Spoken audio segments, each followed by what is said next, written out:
Hello everyone! Welcome back. Oh my god, my tracking's not working. Why is my tracking not working? Oh no. Okay, I'm gonna disappear and try this again.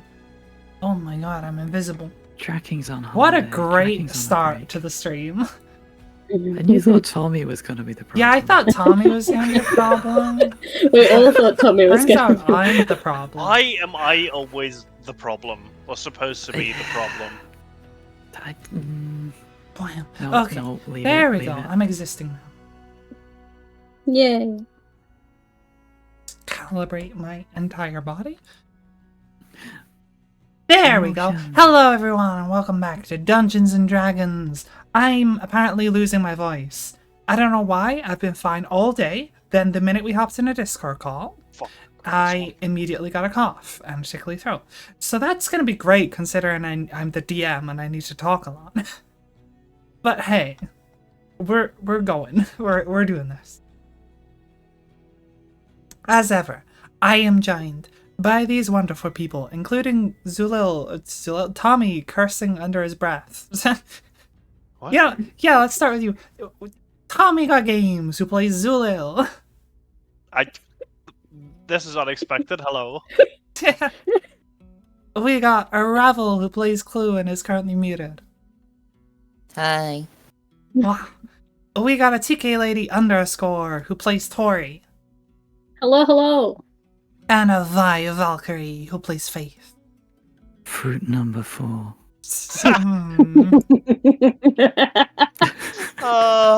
No one's gonna get that except us. And I think we should keep it that way.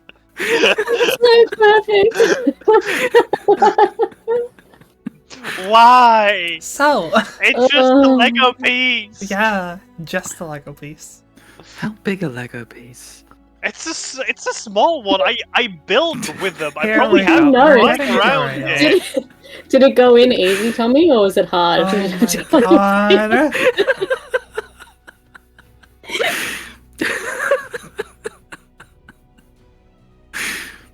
So anyway, we're here for Dungeons and Dragons, believe it or not. Right. I would do a last time on Dungeons and Dragons, but you know, I didn't hit myself. Is that TK dying of laughter in the background? apparently. TK killed herself, apparently. That's a bit dark. No, from laughing. God, What, again? We only just got her back. Oh my god. So, as I attempt to underail this session, last time, we didn't actually get up to that much. Part of it was kind of a shopping session. We kind of followed on immediately from Tori's return from the Land of the Dead. And you had a few little conversations.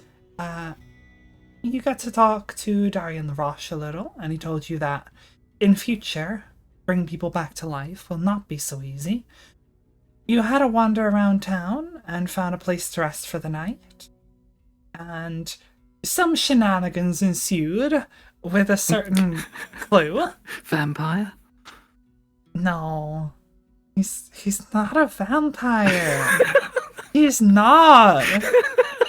No.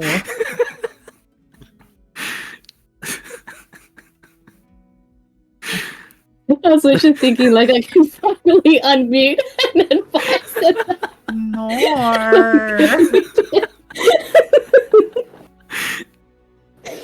Oh, it's gonna be a day. Anyway, you're one to talk. You got cock blocked by Clue. She don't even start me.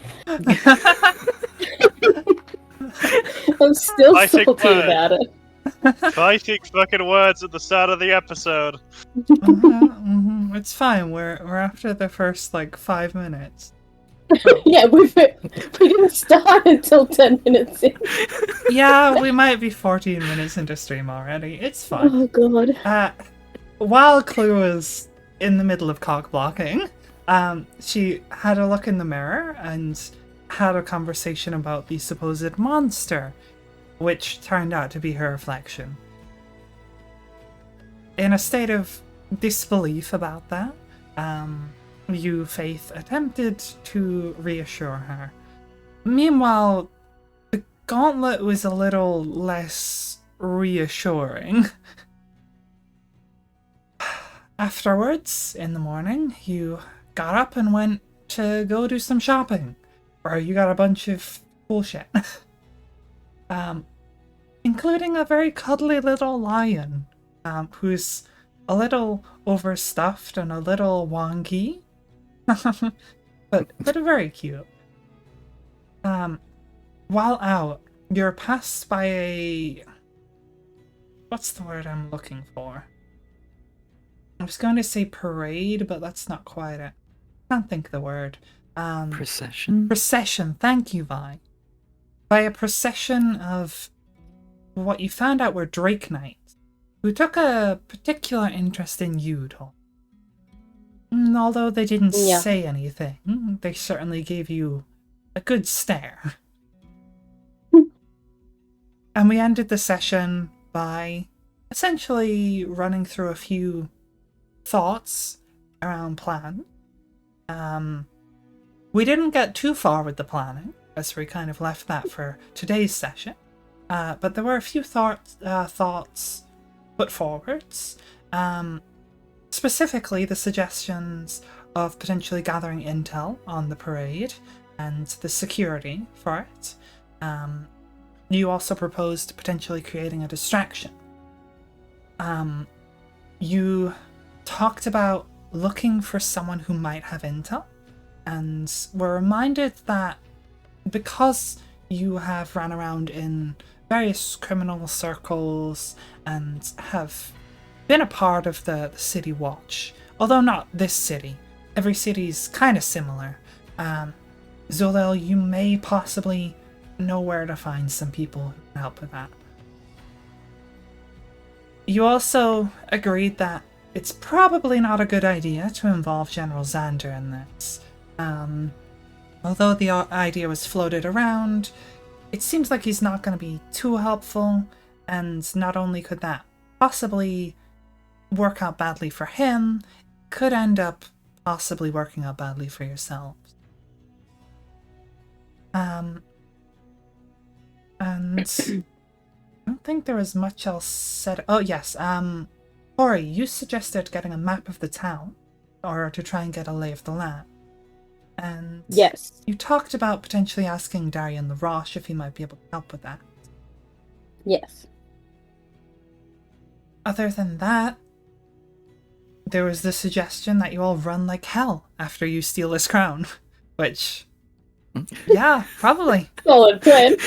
Solid plan. And that's more or less everything that was discussed at the end of the last session. I still think we should have stole it from the king himself when he was just walking on the street. I guess I should give a reminder for the audience for that one, because I kind of forgot about that. I didn't even have it in my notes. You saw a small boy with a paper crown on his head, and Clue seemed to believe that he was the king. It also said Burger Queen, didn't it? Burger Definitely. Dude, okay, like, people told me, alright, that if someone's wearing a crown, that's a king. Isn't it? I mean, she has a point. There you go. What if it's a queen? Tough luck. I'm sure Queens Well, then don't it's wear not a crowns. crown, it's a... what's I forgot the word for it, fuck me. Are we trying to edge towards tiara? Yes. Because, you know, like the Queen of England wore a Princesses wear crown. tiaras. Queens wear crowns. Yeah. That's Look, we haven't had fucking kings in over 100 years, okay? Well, you're missing out. It's great fun. It's not. Yeah, I was gonna say, that sounds like a fucking lie. Oh yeah, but just taking a look at the UK, that does not seem fun. Okay, before we veer into let's- politics, yeah. should we play D&D? Yes, we shall Yes. complain about the in-game politics instead. So, we've been shitting on Tommy for like 2 weeks or more, being like, well, it's 3 weeks, isn't it? Being like, have you got a plan yet? But I just like to remind you all that you are a team. You can all plan together. You're all able to come up with ideas. Do not put the onus on only one player. Oh yeah, It has absolutely. fucking Okay, exams so to do. so out of character, absolutely 100%. In character, Zalil, you're the rogue. Where do we go? Yeah.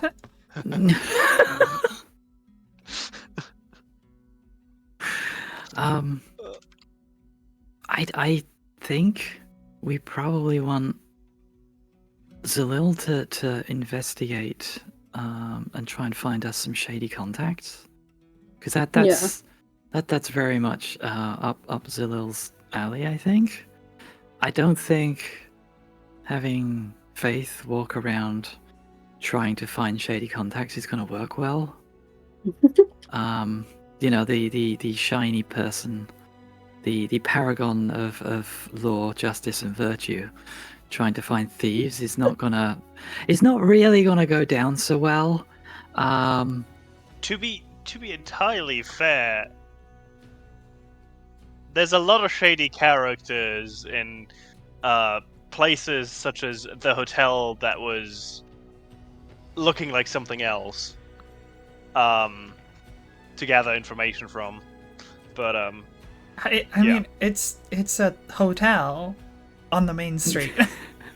It's He a wasn't hotel that dodgy. looks like a bordello. Yeah. Yeah, Run by a vampire. it's not vampire. But I think it might be safer for should I say for reconnaissance purposes if Faith is not involved in trying to find people of a shady persuasion, because they might get the wrong idea if they see an armored knight trying to find them. yeah, Now on some- that side, like Faith, I could quite possibly, like talk to Darian and like try and get a map or more information on the city. Like that seems like a more valuable use of Faith. yeah. No, I would, however, like someone to come with me just in case. Have a little backup. I'll do it. I can go with you if you want. Yeah, I mean, I was I've going to already push died Clue once. forward, I but was kind I- of expecting the Zulil Clue duo again. yeah, I was kind of expecting That's that. what we always seem to default to. I thought you I didn't was- want to get caught. That's why I was thinking maybe. Yeah, no, I was thinking Cory as well because it makes more sense. God, now I'm being blocked by Zalil as well. Okay. I mean, it's fine. Like if we want to do Fine, that, you I can got no take- problem look. with that. No, you know what? I think it's a great idea that Zulu include Doorway. Now that I think about it. It's you know how this is gonna end up. It's just like Okay, so- Sorry, I don't mean to interrupt. Please carry on. it's just Faith and Tori like having an absolute wonderful time, and then there's Clue and Zalil, and it's just like fucking Warhammer there. I can feel my Yeah, they get job arrested, getting they're in harder by the jail. second.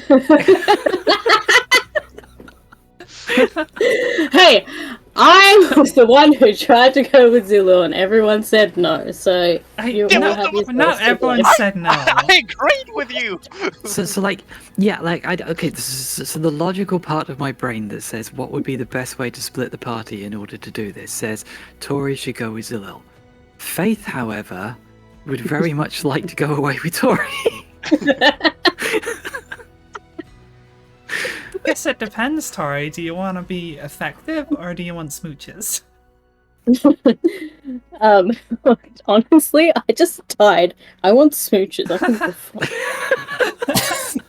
I guess that's true. Yeah, Tori is still exhausted as well. That corpse flavor, you know? Okay, so in character, I'm gonna be like, actually, I think Clue will be better because she's smaller. I thought you were saying s'more. Smarter and smaller. She's very smart. I mean, if She's things, agile, right? yeah, like, and if there's trouble, who better to have at your back than the raging barbarian? So true Yeah, with her spicy staying gauntlets. Spicy. Who says a lot of, things that she shouldn't say. When she Like, talks, hello. yes, That could be a but- help more than a hindrance. You know. I mean, she's a perfect icebreaker, right? Yeah, she says hello to everyone.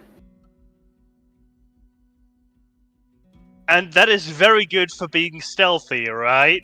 If you want, I can make her invisible. But that's not gonna show her.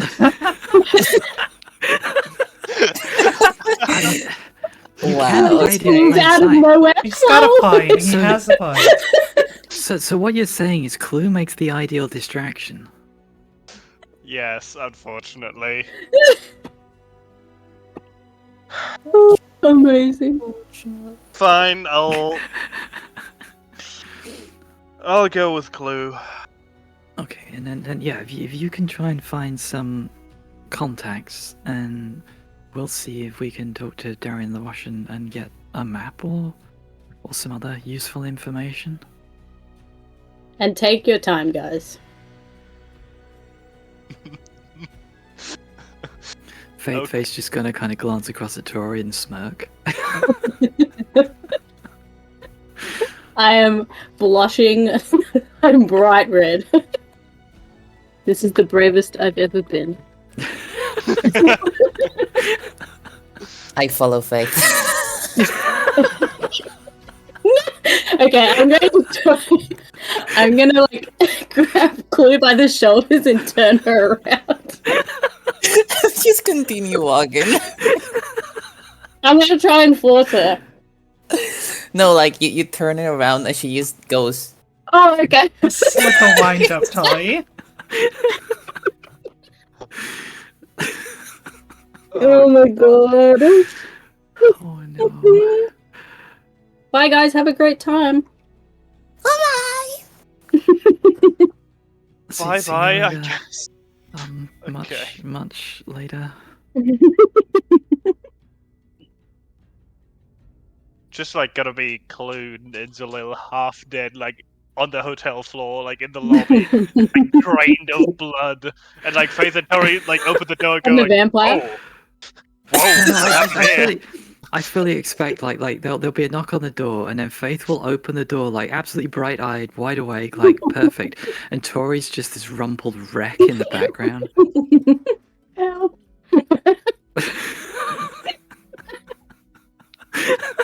She was more than I could handle.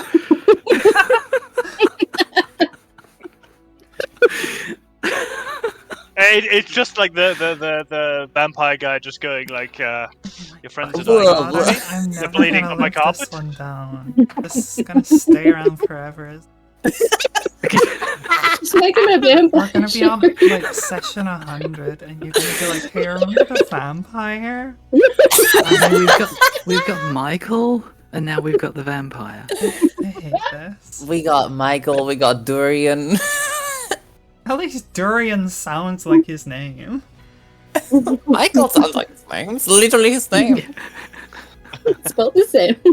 We just removed the apostrophes. It's fine. Yeah. There's no Also, remember you have apostrophes in LJ. Mikael. Well, maybe that's where you went wrong. You were wrong. That's not his name. Your made-up name is wrong, Sherry. God, do you not know made-up English? Come on. It's common, thank you very much. How do you not Mikael? How do you not know Michael? It's Michael. I swear I'm gonna have to make a character called Mikael just for another campaign. Then you'll suffer this curse. You call him Michael. Yeah, just introduce myself as Michael to everyone. Hi, I'm Michael. Oh Look, this is Michael. It's Mikhail, you dumb fuck. no. How's that spelled with 6 apostrophes? There's no apostrophes. Oh my god. It's only apostrophes. I'm being bullied.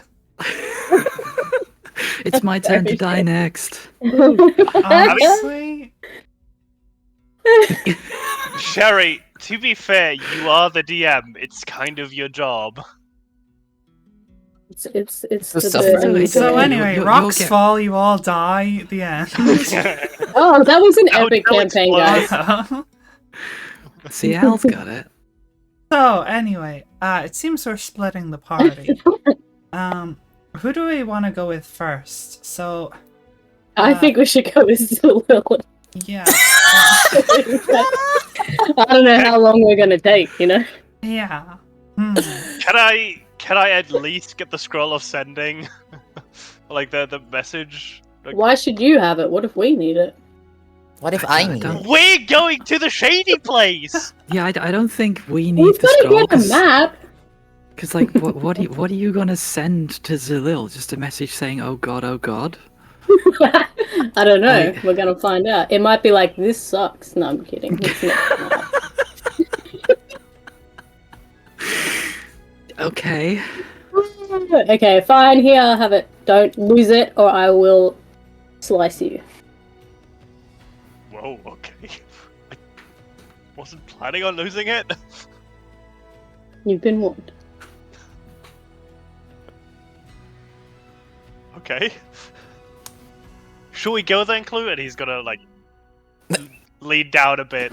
As you turn, you notice Glue has never stopped walking. She's very far away now. She's gone. Yeah, she's blocks away by now. She's just walking. Let's look catch her! Oh God. Catch the pigeon. You'll catch the never find her. She needs a tracking device. She's got the Just a horn. leash. That's true. She does have a horn. She does. Don't remind her. She's gonna walk down the streets tooting away. It's just gonna be like, explode a okay. building. It's just gonna be like, okay, Clue, we got a stealth here. And just Clue takes out, goes, okay, pulls out the horn and No, she's gonna use the horn tonight. Don't She'll give her just stand outside Faith's ideas. room and blow the horn. It would just be like, fucking no. And that's the day the Clue dies. I like how we keep getting off track. For the second time. Third. Second. Hey. It was the third. You've died in the second time already? No. Third time getting No, off I was track. talking about Clue dying again. Okay, this is the fourth time getting off track, but that's not the fourth. Yeah. Look, I'm good at one Anyway. thing and one thing in particular, and it's derailing the game. Well, it's not a railroad then. That's good. So, Clue and Zulil, I guess you're heading off to find someone shady. Zulil, with your experience, you would have a general idea, maybe not specifics, you don't have any addresses or any particular people that you know, but you would have an idea that, well, first of all, in any sort of social structure, there's usually people at the top and people at the bottom. And much like Pale Hill, there's a very physical divide between those two. As half of the city's on top of a dragon, and half of it is quite literally in its shadow. So it gives you a pretty good idea of the first place to start. On top of that... Right, Clue. Oh, sorry, go ahead. We're jumping down. We're taking the quick way down. There's always a top and a bottom, even in Faith's bed. Can we guess which is which? But other than that, Neither. They're both. They're both bottoms. you would also generally assume that if you wanted to meet just people in general, let alone shady people, a tavern's always a good first stop. Although it's probably a bit early right now. So maybe the really shady people won't be out yet, but you might still be able to get a clue of where you can find them. Is there like a black market, maybe? Or like Hmm. I'd probably have to Yeah, give me a say history maybe, or I don't. History? I'm not sure. That's a I hard mean, one. maybe makes more sense to go to the tavern first and see if there's a black market around. Yeah, possibly. I suppose. Tell you what we could do is while you're walking down there, you could give me a perception or investigation check to try and see if you can spot any signs of a black market. Perception, you said? Perception or investigation.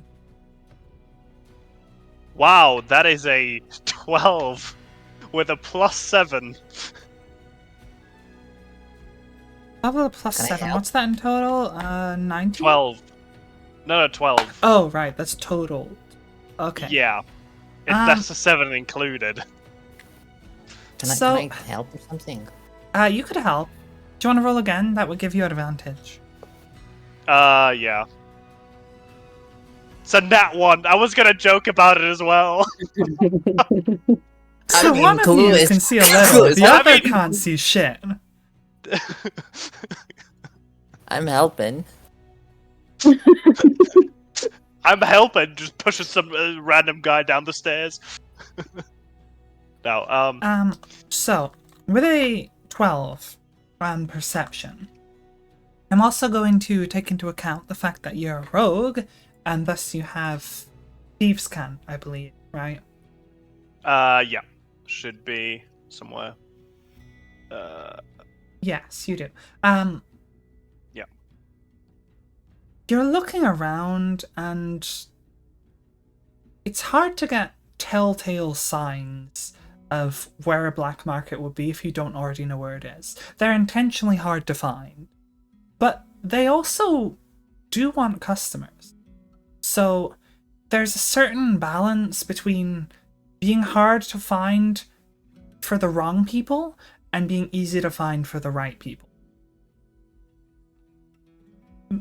As you're walking through this town, through specifically the south underwing of the town, as you head down the neck and towards the busier areas, and you get to more of the physically shadier part, things get a bit more cramped. It feels like as much as everything on top of this dragon was kind of built up to be kind of grandiose, not only is there a lot of worm gold decoration, but it's also like buildings are quite large, there's a good amount of space between them. Even along the main road, where the buildings are attached to each other, they kind of go in a line on either side of this nice wide road where there's plenty of space.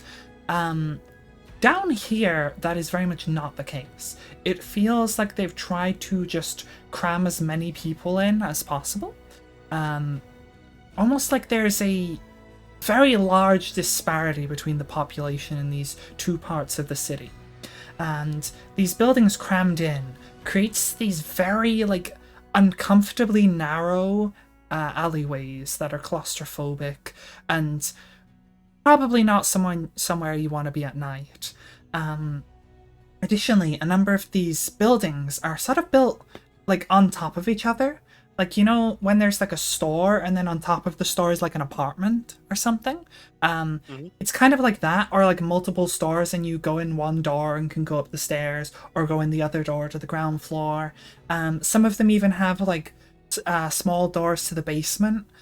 And then there's like the occasional door that's one of those ones where it's like sandwiched between two buildings. There's just a door and it's like impossibly thin for a building, but is kind of nonetheless there.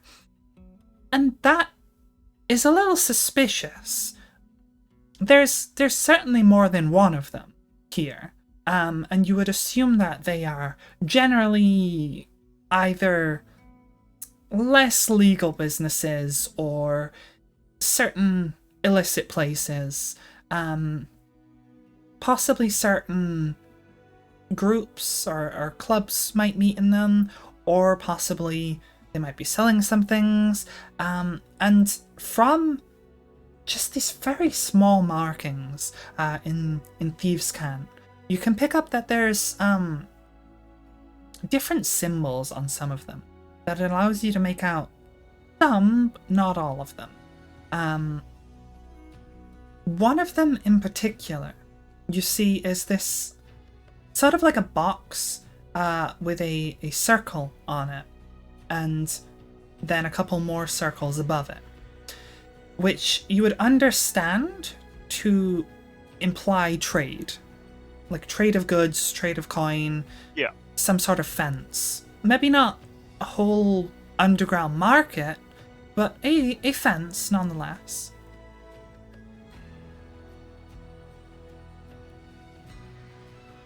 I shall go towards the door then, and I shall pull Clue after me. Okay.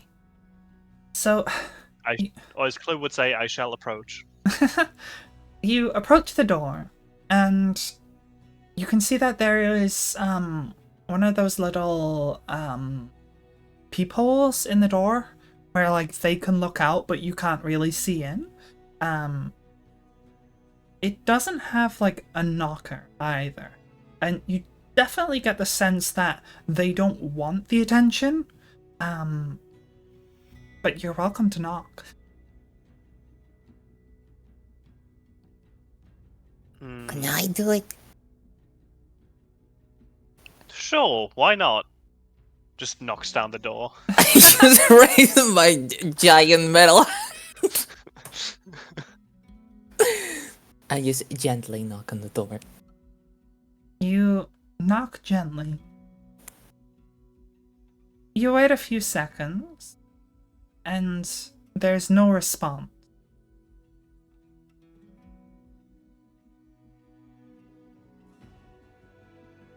Okay, I knock less gently. You knock a bit harder, and upon doing this, you hear what sounds very muffled through the door, like a stool sort of squeaking back against the floor, like a skirt sound, you know. And Yeah. a few moments later, although you can't really see through the peephole, you can just about make out the change of color that implies that someone is looking through it.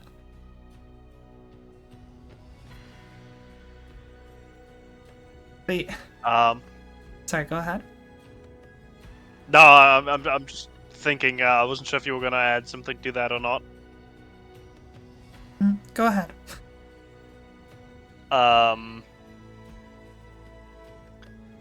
I was just gonna say, like, I am in need of wares, and gonna pull out a coin.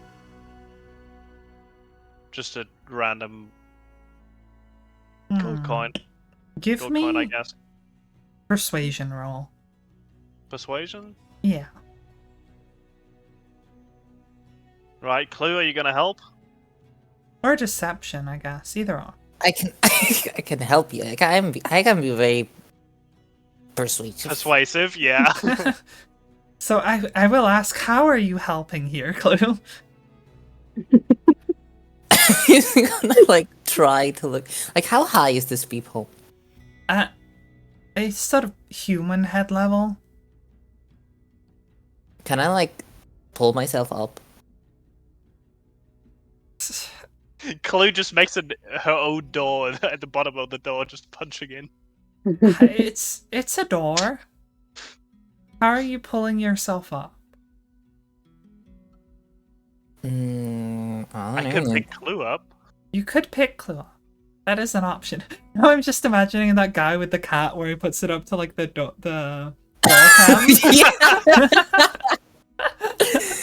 I don't know. Is there like nowhere to grab? I mean, there's a door handle, but you know. I don't know. I'll use the door handle to, you know, step on it. Okay. As you attempt to step on the door handle, they sort of. Doing so kind of jiggles the handle a little in a way that they kind of assume means you're trying to get in. Zulil, what was your roll? It was an abysmal 11. 11? There's a hesitance, followed by a "What's the password?" I don't fucking know. I just got here. I'm from out of town. Does my head reach the peephole? I guess if you're on the freaking door handle. Yeah, Give me I guess- another persuasion, Zulil. Like, The DC is higher. Yeah, no, I fucking figured.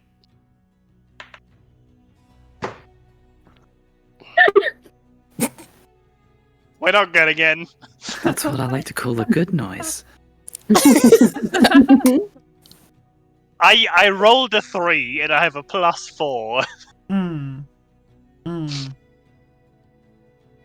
My Your dice plan are is going so well. No password, dice no are cursed. entry. Right, knock the door down. No, no. Oh my Please don't. god. I'm just Don't. looking through the peephole, like, from the outside. Like, I like how. Okay, you speak the language of money, don't you? The I know that language of very well. money. I speak the language of gobble. Yes, I too have done a weed.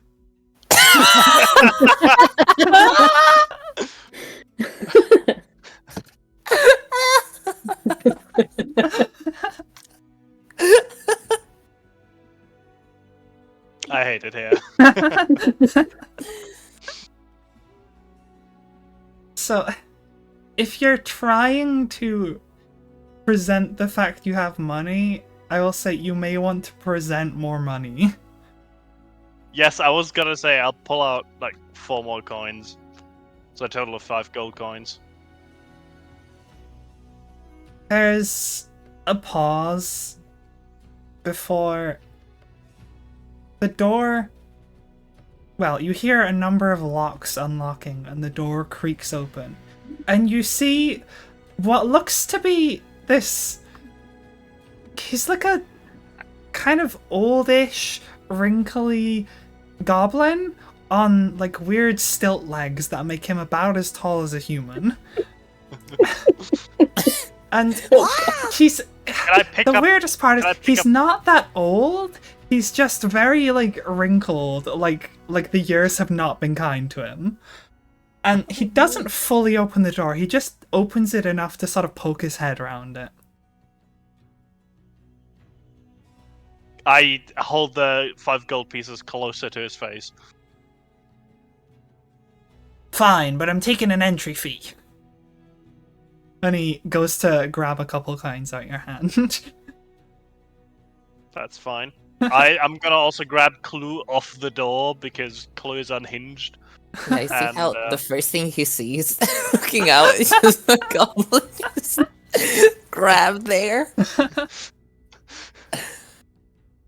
Right, I'm gonna remove the.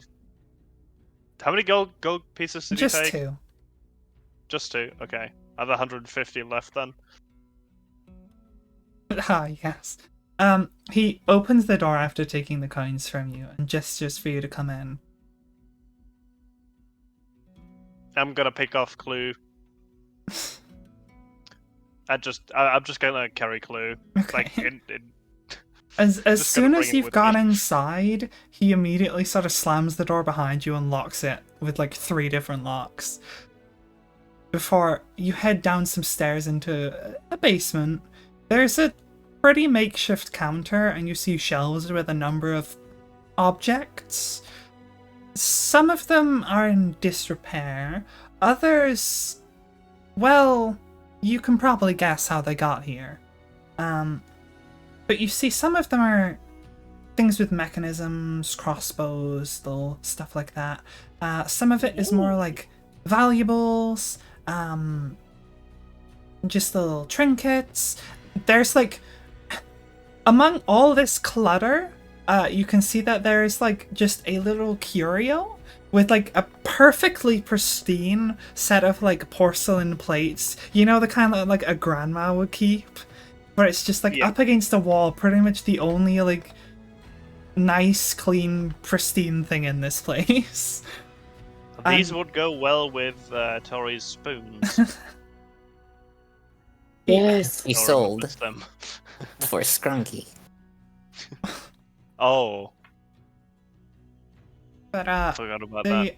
the Goblin Man, you now, as you can see him more, can see that these sort of stilts of his are not actually stilts. They appear to be prosthetic legs, although they clearly are not built for his body.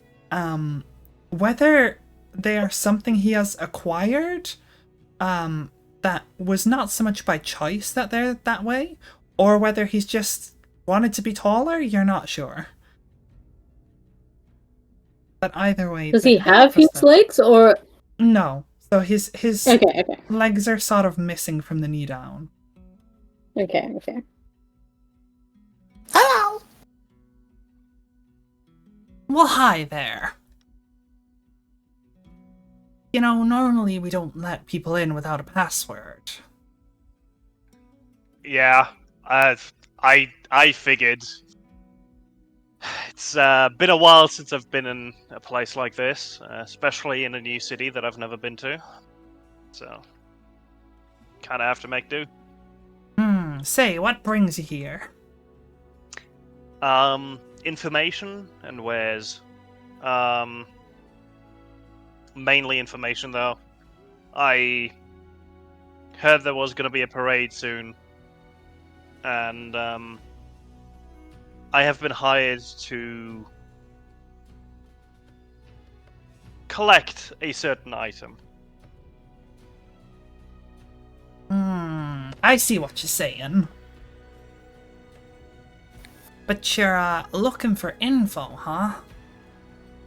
That too, yes. And anything that might be helpful in the acquisition of said item. Well, we got plenty of gear. We got, well, things previous owners have found useful, and he kind of picks up off a shelf a little sort of grappling hook device type thing.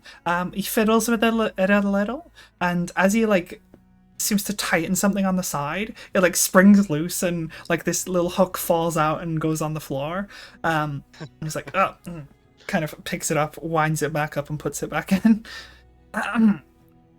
We got plenty of things in here. Can I make a perception check and see how many of the things are actually broken? Or, actually functional? Yeah, I'd say perception or investigation, depending on whether you're gonna, pick any of them up to look at them. I mean, ironically, perception is higher for me, so picking them up would probably That's make it fair. worse. So I'm just gonna look at them. And given how my... Oh, that's a 22! Never mind, I'm not complaining. I never said anything. Okay, with the 22, you can see lots of it is kind of makeshift, and lots of it looks kind of... Well, this is not professional grade gear. This is, back alley shit. You can expect some of them to maybe not work 100% of the time, but they would God. be functional. And a good number of things in there are simple enough that they probably would be fine. The more advanced it is, the more likely it is to be kind of defective. Okay. So, crossbow should be working fine, grappling hook, not so much. Yeah, more or less. That's kind of what you can gather. Okay. What does he have? What's the sort of stuff he has? So, you see, first of all, there are a number of crossbows of different styles and sizes. From a heavy crossbow that you can see is kind of sitting there. You can see a mark on the shelf where it appears that he left it strung or drawn back, and it seems to have misfired at some point on a shelf, and he has since learned his lesson and left it unloaded while on the shelf. You can see that there is a light crossbow that's just sort of hung up on a hook on the wall, just sort of off kilter, hung by one of the arms of the bow part of it. Then there is a pair of kind of normal looking hand crossbows, as well as like you see a little case. The lid of the case is open, but you can see inside is these 2 crossbows that look pretty damn fancy. They're 2 hand crossbows, but they've got like this kind of etched silver plate on them, and they're made with like it's either like made with a black wood, or the wood has been kind of dyed black, and it definitely looks fancier. If you wanted to look at them closer, you could. Yes, I would like to. I'm trying to think what you should roll. See, you could do a investigation, or Yeah, if you probably wanted makes to more see sense if they for those. had any kind of magic or anything, you could do Arcana. Yeah. They just curse the user forever, and they die in 3 days. I'm gonna do an investigation check, and just sort of look at them closer, see if I can find anything, like Okay. any specific markings of anyone who made them. So you go over to this this case and you take a closer look at them, and the goblin kind of strolls out from behind the counter and goes, "Yup, they're buttes, aren't they?" And looking closely, so did you roll? I did not. Give me a number. I did not. I do not find anything that's a 9. It's a 9. Yeah. Yeah, they My look rolls pretty have been fancy. fucking fantastic. You don't see a maker's mark on them, and you have no idea if they do anything unusual. Can I add in a Arcana check? I will say yes, but you will get less info than if you had just done the straight Arcana check. Okay. That's a 19. 19, then that's good.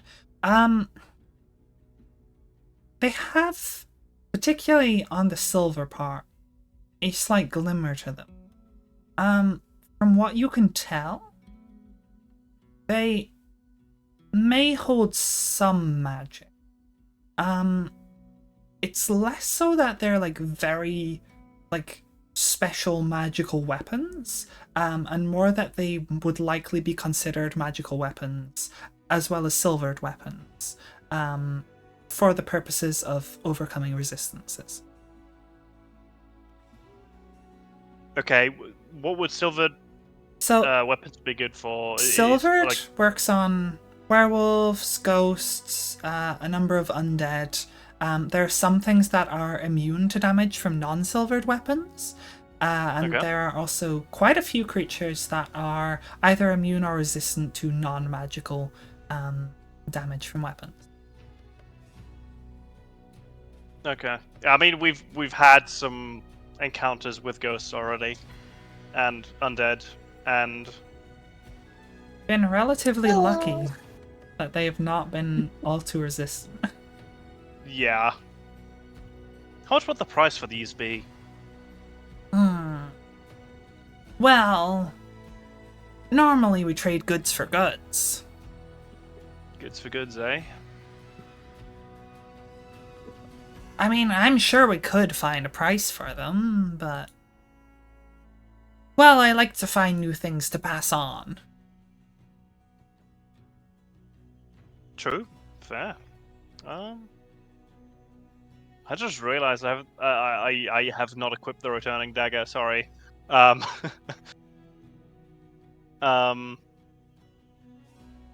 have something that might be of interest to you. Oh, and he kind of leans in closer. I take out a Leviathan crystal. As you take you know- this out of your pockets, you can literally see like the gleam in his eye as the blue reflects off him. And do you know what this is? He tries to like snatch it out your hand to have a better look at it. Do you let him?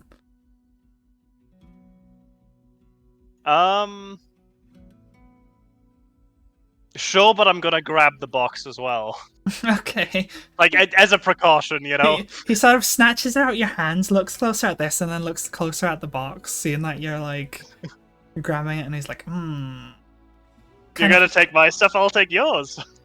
That's I'm how not trade works. taking nothing. Not yet. And he looks very closely at this. And you can really see just the shine in his eyes as he's looking at it. He sort of swishes it around a little bit and watches as like the magic within moves around. It's like, oh, one of these.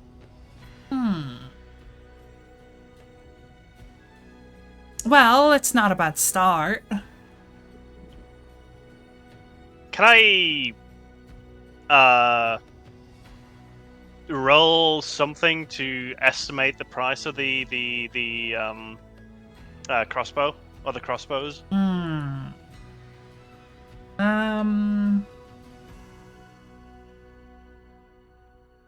I suppose it would be either investigation, possibly insight if you're trying to read him for how much he thinks they're worth. Though normally this sort of thing you would need a tools proficiency for, I would say. They're like Okay. tinker's tools or maybe like jewelers or something like that. Okay. But I mean, I'll allow you I to do insight or I was. Oh. I mean, I think insight makes more sense in that case, but I do also have proficiency in hand crossbows, so there could be an argument to just like I know crossbows, so or to a certain degree, so I could possibly You know what? somewhat understand. Let's do something funky for that. I will let you have a additional D4 added to it. To the roll, Yeah. that's a D6, not a D4. That's my D4.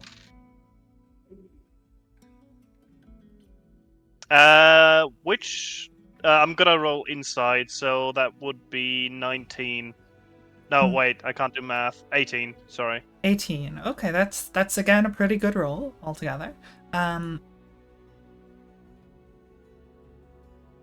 They're probably worth. I mean, this is two of them, and they both look pretty well crafted.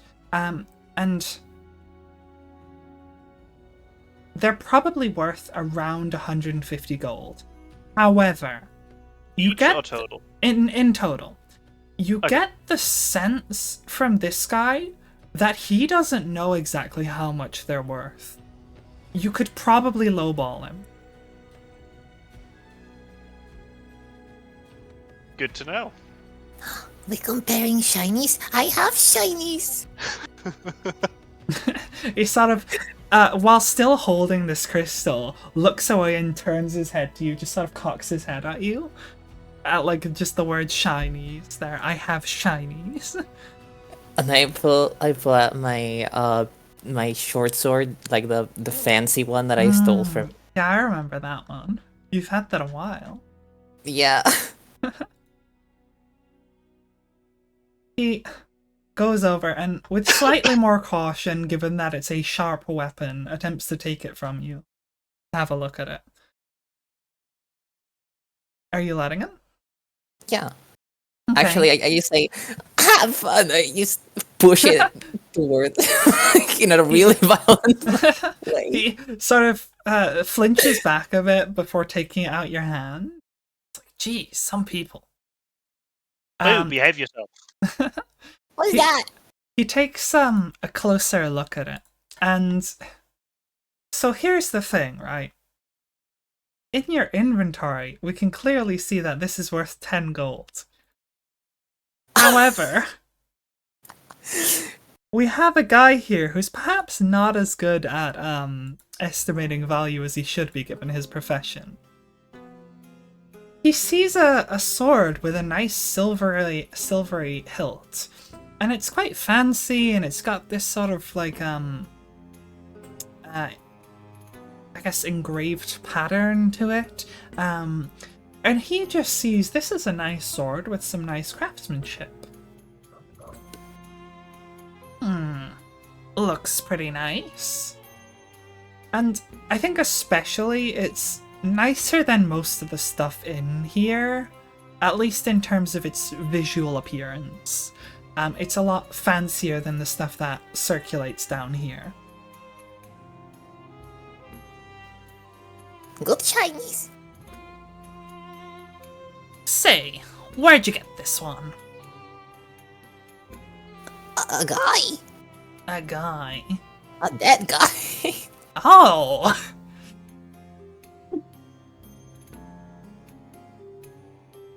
And kind of ponders over the pair of items and goes, 2 for 2. Seems fair. And he, Hold on. We're not done here. I want oh. information as well. And I have more shinies. No clue you don't. I do. Well, a trade for a trade. I want to pull Clue aside and just talk to her, like, sort of in secret, like bring it into the next corner. Or into a corner. Actually, I can talk to her telepathically. Never mind. I will talk to Clue telepathically. Clue, we're trying to lowball this guy. We're trying to save as much money as we can, right? We need information, and I want the crossbows. We're just I gonna... didn't give him money, I gave him a sword. Are you saying that out loud, or...? Yes. He kind of looks at you with an odd look. Because, like, nobody said anything.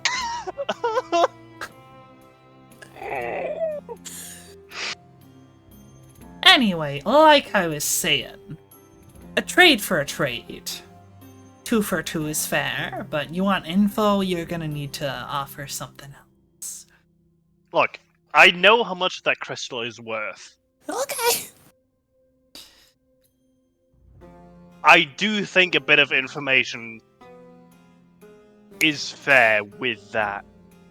Give me a persuasion check. Great. Who's up for a nat 1? It was almost a nat 1. Persuasion 11. 11. Unfortunately, the DC is quite high on this one.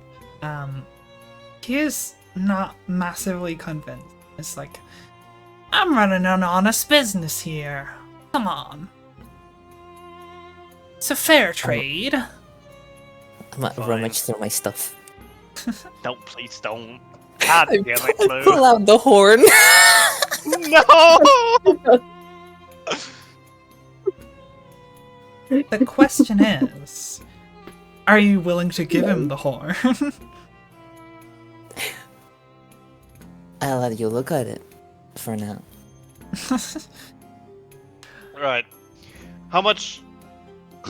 How much do you want for information? Depends assume on it what you depends. want. Yeah. Either information on... What was the crown called again? It's the crown of King Leon. The item we're supposed to acquire is the crown of King Leon. Immediately as you say this, his eyes kind of widen. He's like, whoa, hey! Don't go bringing that kind of business to my door! You're talking about stealing from the crown? You serious? Do I look like I'm joking? Well, look, I ain't no royalist, but, like, we're talking treason here. But Honestly, I commit treason. I could tell the gods about this and get a whole lot more than this junk. In fact, Why shouldn't I? You wanna hear what it sounds like? Yeah! See where that gets you. And she'll Okay. connect you. Roll I'm just gonna... intimidation. My rolls have been so good tonight. Yeah, like, they've been amazing. Yeah, the +1 is definitely gonna help.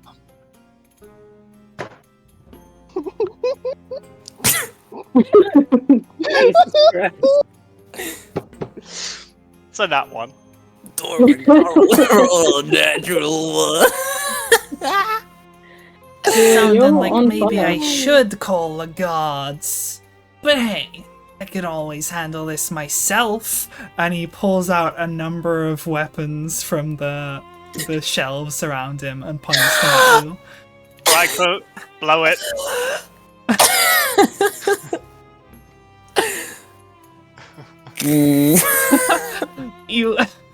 You blow the horn, and immediately there is a cascade of items thrown around the shop, and he is himself thrown against the wall. And as this is not a very large place, I'd say Zulil is also in range of the horn. So, Yeah. Can I at least save the crossbows, because I already have my hand on it? hold on a second. Okay. Each creature within a 15-foot cube, originating Constitution saving throw. Okay, Zulil, make a Constitution saving throw. Oh, that was a bad roll, because it ran into the other dice and fell off. It's 19. Okay, he got a 12 total. What's the DC for this? Da-da-da-da. TK, unfortunately, I think you're right. If it doesn't say a I know I'm DC right. If it doesn't I- say a DC, I think it's just a 10. Well, let me Google it.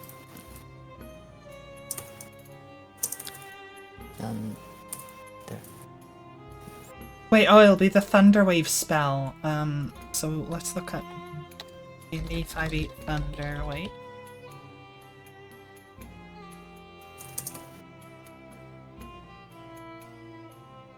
Thunderwave. Da-da-da-da-da. It doesn't say. This is so weird. Wow, well, it would normally be your spell save DC, but you don't have a DC. So we're gonna have to just say that it's a DC of 10, I would assume. Is there a rule for this? Huh? Is there a rule for this? Not really, I don't think so. If you don't mind me interjecting, yeah, normally if there's no DC, the baseline is 10. Yeah, Okay, good. normally. Viv. That's just kind of how it typically is. I do also want to point out that was my second net 1. I mean, you're just session. saving your 20s up till they're useful, right? Uh-huh. Like when you're I'll in do jail that the for entire killing a fucking goblin. time. For future's sake, I'm just gonna put DC 10 in the description. So we don't have this confusion in future. Okay. Right. So, on a failed save, they take 2d8 and are pushed away. On a successful one, they take half as much and aren't pushed. So, go ahead and give me 2d8. Okay. Where's my D8? D8. Not you, Clue. Wait, not me. What? You're the No. one who cast it. Yeah, Clue Yeah. does Would you take 2d8. damage? No, she's rolling the Oh. damage for them. Oh! No, I'm fucking stupid. Yeah, no, that makes sense. I thought we had to roll for damage. No. Oh That- my god. That's a 7 and a 6. 7 out of 6. What's that total? 13. 13. Right. So you will each take half of that, rounded down. So, No, 6. yes. You and this guy will both take 6 damage. Neither of you are pushed back, however. But the horn does make a thunderous boom audible out to 300 feet. So the whole fucking street knows you just did something. The question is, are you sticking around to fight this guy, or are you getting the fuck out?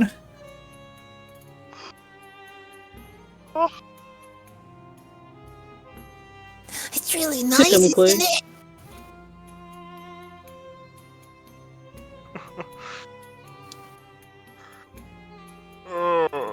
I used to look at the guy like, it's good. Well, I was hoping Zilil would give me an answer there. Sorry, I'm just kind of shocked at the situation. Yeah, and just- I'll be honest, I did not prepare a battle map for this, so if we do it as combat, it's gonna have to be through the power of imagination. You are just kind of in a small room, though, so it's not the biggest deal. Yeah.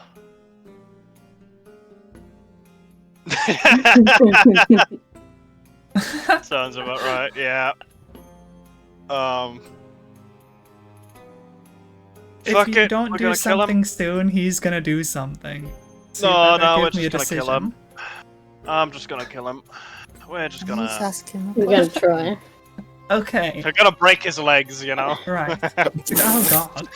So, as you, He doesn't you have blow legs. this horn, he is going to, right, as he has grabbed two of the normal hand crossbows off the shell, and a few other things strapped to him, he is going to start Fucking rap though.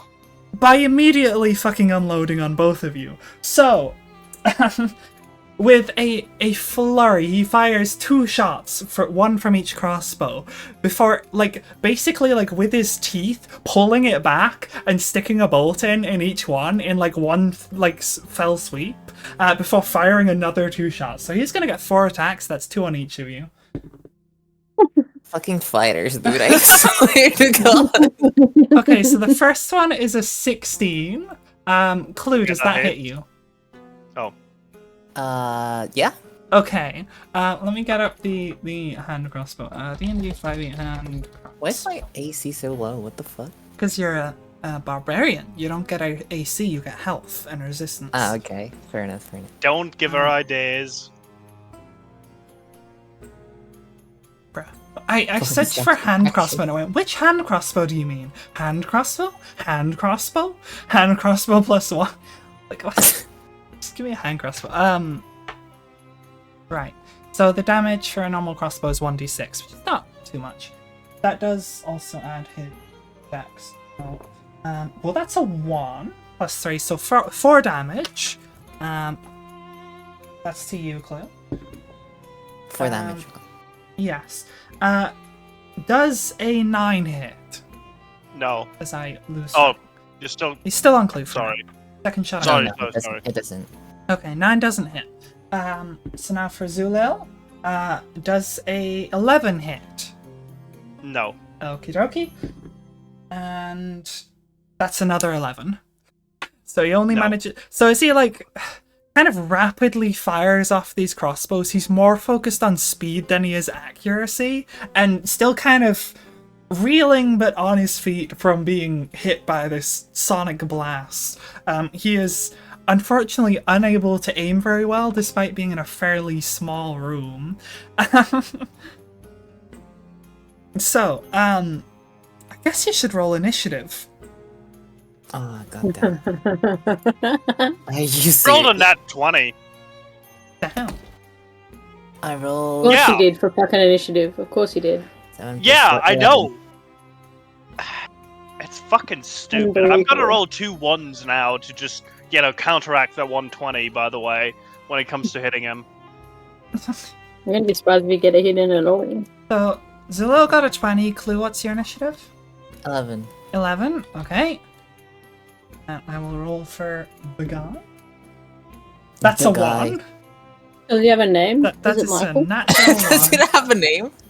Well, you didn't Yeah. ask, so you don't know. Okay, so it is Zulil, then Clue, then Goblin. You're not that guy. I am indeed not that guy with my rolls tonight. Forever. I think these dice are just cursed, you know? Like, they're Australian dice as well, so I think There they're you go, just there's your upside down.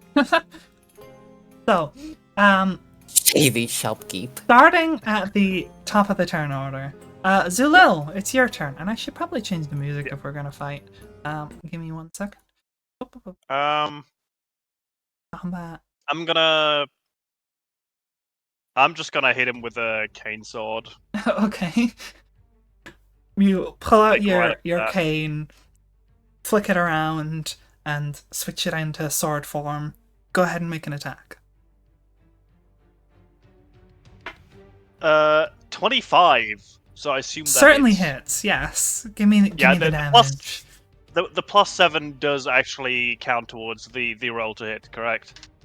Yes. Okay, Wait, just what? making sure. Like from your decks and stuff?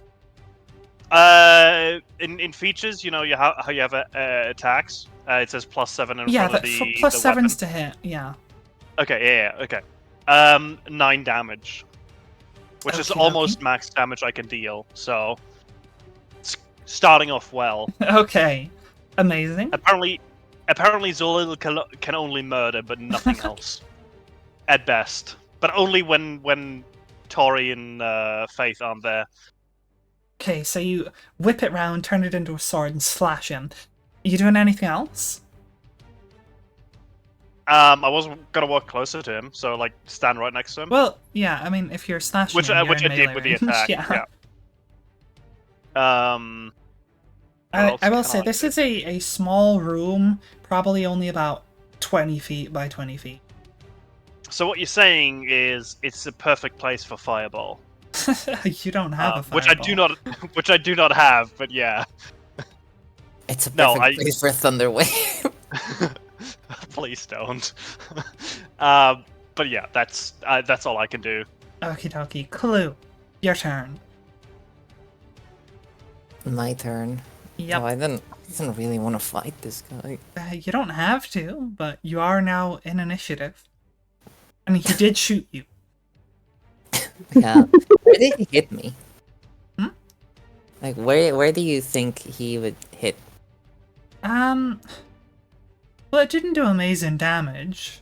So, nowhere lethal. Probably like a shoulder, an arm, something like that. Guess I'm just gonna smile and then go like, oh, crossbow war is good, and I just grab it and pull it out. Okay, you doing anything else? Now I'm gonna. Hey, we didn't want to fight. Well, it's a little late for that now. You I'm can talking either to fight Salil. or We don't run. want to fight. No, we didn't want to, but he fucking attacked us. You attacked me first, dummy. You threatened us. You threatened me first. Right, I'm out of options. Just kill him. No fight. Okay, well, if you're gonna end your turn here, then it's his turn. He is going to immediately toss both crossbows behind him over his shoulder and pull out 2 little knives from his belt. And they're very small and pointy, but they've got like a sort of wiggly blade to them, and a slightly greenish tip. And he is going to... Great. Yeah, first of all, he's gonna make a bit of a stabby stab. You know... See, like... Clue's saying she doesn't want to fight, but Clue's also the one who fucking blasted him. But also, Zulil has been, like, the one chatting this whole time, and did just slash him with a sword. So I guess we'll go for Zulil. So he is going to, first of all, make 2 attacks for his action. Well, that's a 2, so that's not going to hit modifiers. Nope. That is a 12 plus 3 for 15. Does that hit? 15 at AC, so yeah. Okay, so you take 2 piercing damage plus 5 poison damage. Is poison damage different somehow? Like, do Just I add if you it have differently, resistances or anything like that. No, I was psychic. So just 2 damage more? 5. So it was 2 plus 5. 5, sorry. Yeah, sorry. Right. And with a bonus action, he's going to go ahead and throw the knife. It is in melee range of you, but he's going to attempt to just lodge it into you. So he's going to make a... I was going to say a ranged attack with disadvantage. That's a 20, but he has disadvantage for being within 5 feet. That's an 18. So, like, 21's the minimum. Yeah. So, you're going to take another... That's a 1 piercing plus 2 poison as he lodges this little needly knife into you. It doesn't cut very deep, but it is now stuck in you. Can I take out the knife and stab him with it? Sure. Or like the dagger? Go for it. Alright. It is like a dagger or a knife, so I assume I still get the bonus. It counts as a dagger. Okay. 14. 14. Okay. It's just occurred to me that I didn't add his dex to the damage for the piercing, but oh well. 14 hits. Okay, so just normal dagger damage plus poison. Yeah, normal dagger plus a d6 poison. So that's 2 for dagger. 6 plus because 2 plus 4, yeah. And 4 poison. Sorry, what was that? I got 10 total. 10 total. Okay. 6 plus 2 is not 10. No, 2 piercing plus 4, and then plus another 4 for poison. Okay. Because the dex, right? Yeah, I forgot the plus 4, the extra plus 4. Okay. Well, I don't think I can like bonus action heal like with the potion, can I? That's like a full action, isn't it? By D&D 5e rules, it's a full action. By Baldur's Gate or D&D 2024, it's a bonus action. And I forget what we called it before when you guys. I think we called it a full action. I remember that. I just wasn't we'll entirely stick sure. with that then. Yeah. So is that your turn? I don't think I can do anything else. You have cunning besides... action stuff. Yeah, I was thinking about that as well, but if I can fucking find him. Cunning action. Oh, there it is. Oh, I also forgot uncanny Dash, dodge. disengage, or hide. Oh, that's true. You do have uncanny. I forgot about that too. Yeah, it's been so long. Oh, you also have sneak attack. You've just not been using. But I can't sneak attack, can I? Because you can see me and Clue's not in range.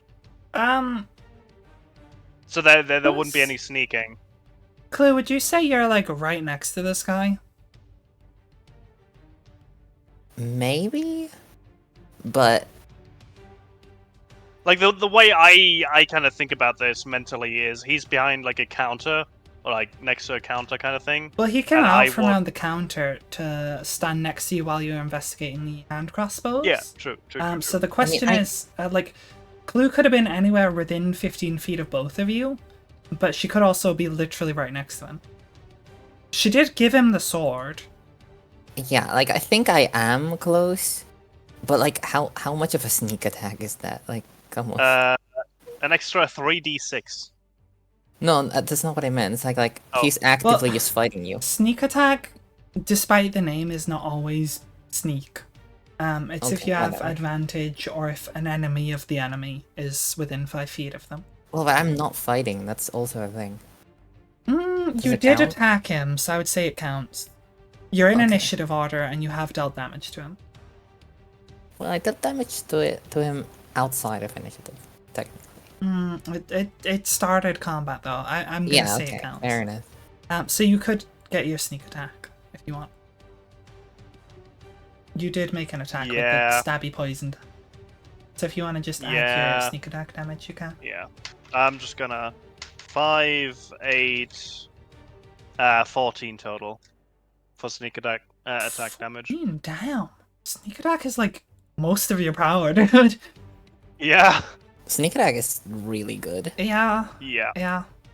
Okay. So that was your turn. Clue, are you doing anything? I said no fighting. Are you gonna pass a turn again? I guess I'm gonna be like trying to stop things, getting a little overwhelmed. How are you trying to stop things? Like trying to get in the middle, but also not really. Like being like, "Nyeh." Okay. Why dad and dad Don't think that's fighting? gonna do very much here. But who knows? Maybe you'll convince Sul. grapple him, grapple Tommy. Yeah, grapple Tommy. Or silly like it. Okay. Well, if that's all you want to do on your turn, Yeah, that's it. okie dokie. He is now that he's thrown one of the knives. First of all, he's going to use his bonus action to throw the other one. So that is going to be once again with disadvantage because you're both close to him. That's a 3 and a 1. Yeah. Yeah. I don't think that hits. I'll say like he kind of attempts to throw the other one with his left hand, and you just like catch his arm in midair, and just stop him from even being able to throw it. However, as he is like attempting to throw it, he kind of lets go, expecting it to go flying, only to have his hand stopped right as he lets go, so it just drops to the ground. And he is...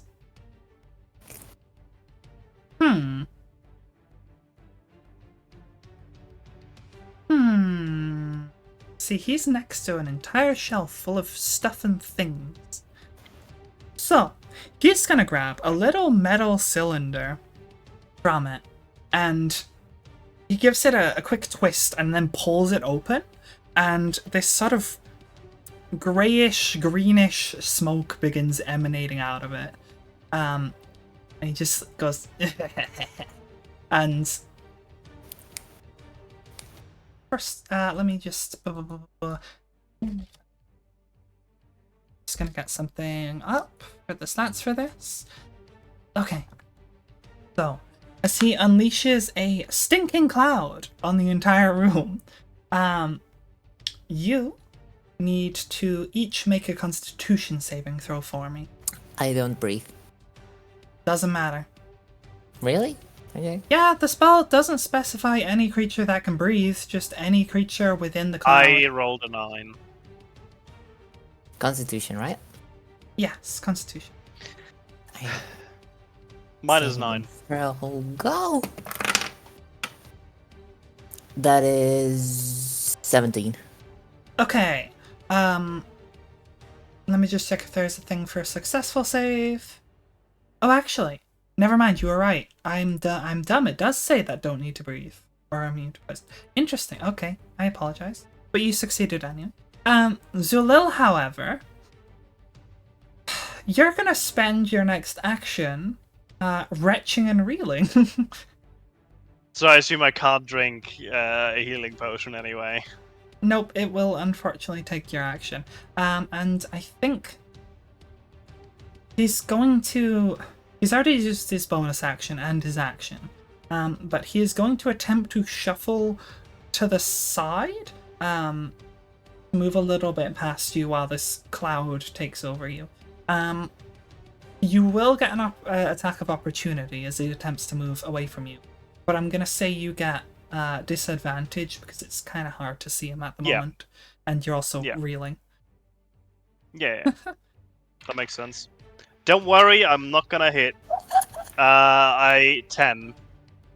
Yeah, it doesn't hit, unfortunately. Yeah. As he sort of skulks away into the cloud, and you hear like, and you get the sense that those like long ass legs of his have just like collapsed inwards to be smaller, as he is now somewhere in the room. Oh no. This has become a horror game. That is going to be his turn. Zulil, you have to spend your action reeling and retching. So you can't really do anything else. You do, however, have your bonus action and your move. Yeah. No, TK, I do know that, but also, like, you're not gonna get here in time. Yeah, you At didn't get all, to play like- the game, alright? Yeah. We've taken over. The Chaos Duo has done it again. Why did you do this?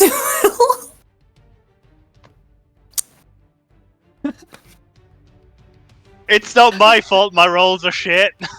You No, also you just did literally not told get the him. information first, so you're just killing this guy. But if you want to do a bonus action or anything, you can if you want to move around the room anywhere, or attempt to get out of the room. I want to walk towards the stairs, Okay. just because it seems more ventilated. Okay. So Also to block them off. currently, the cloud is covering the entire room, and the door is closed with 3 locks. They are locked from the inside, so it's not like you need to go picking them. But yeah. Fair. It's more. I thought the door was like a bit before the actual stairs. Well, it's a very small room is kind of the issue here. Okay, fair. I'm just gonna walk towards the stairs then and stay there. Okay. And just gonna ask Clue, like, Clue, are you gonna help? And that's my turn. Clue, it's your turn. Wait, can I see where the guy went, or is it like... Give me a perception check. Sure. A second. Where's perception? There. Come on, guys. Actually, can I use a lucky just in case? I will tell you now you don't need to. Just tell me what your roll is. Okay. That's 18. 18. Okay.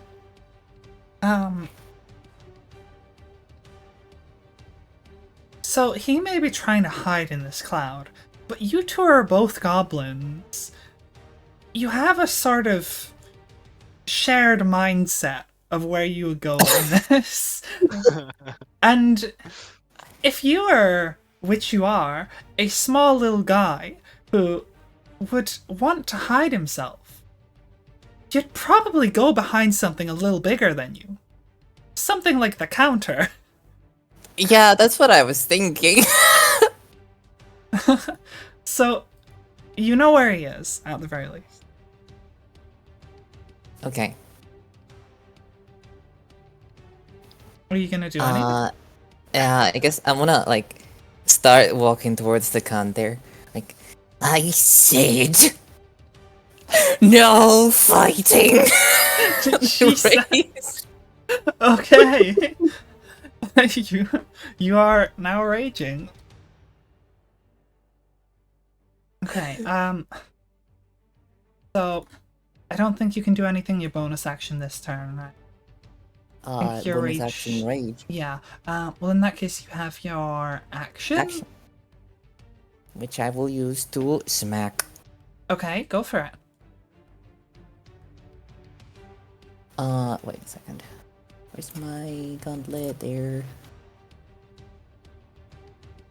Oh no, I forgot how to use this.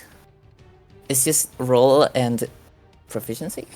It shows it on there if you go in your inventory, or even features actually. Go features, it says attacks on the left, and you can see it's a +6 to your roll, and then it gives you, so it's 1d6 strength mod, so 1d6 plus your strength for slashing, and then an additional 1d6 fire. Can I now use my lucky to hit? Yeah, if you want to. Okay.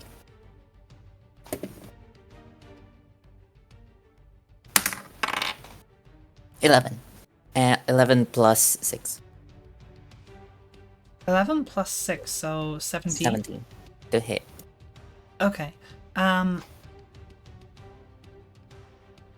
just trying to figure out. Okay, there we go. That certainly would hit.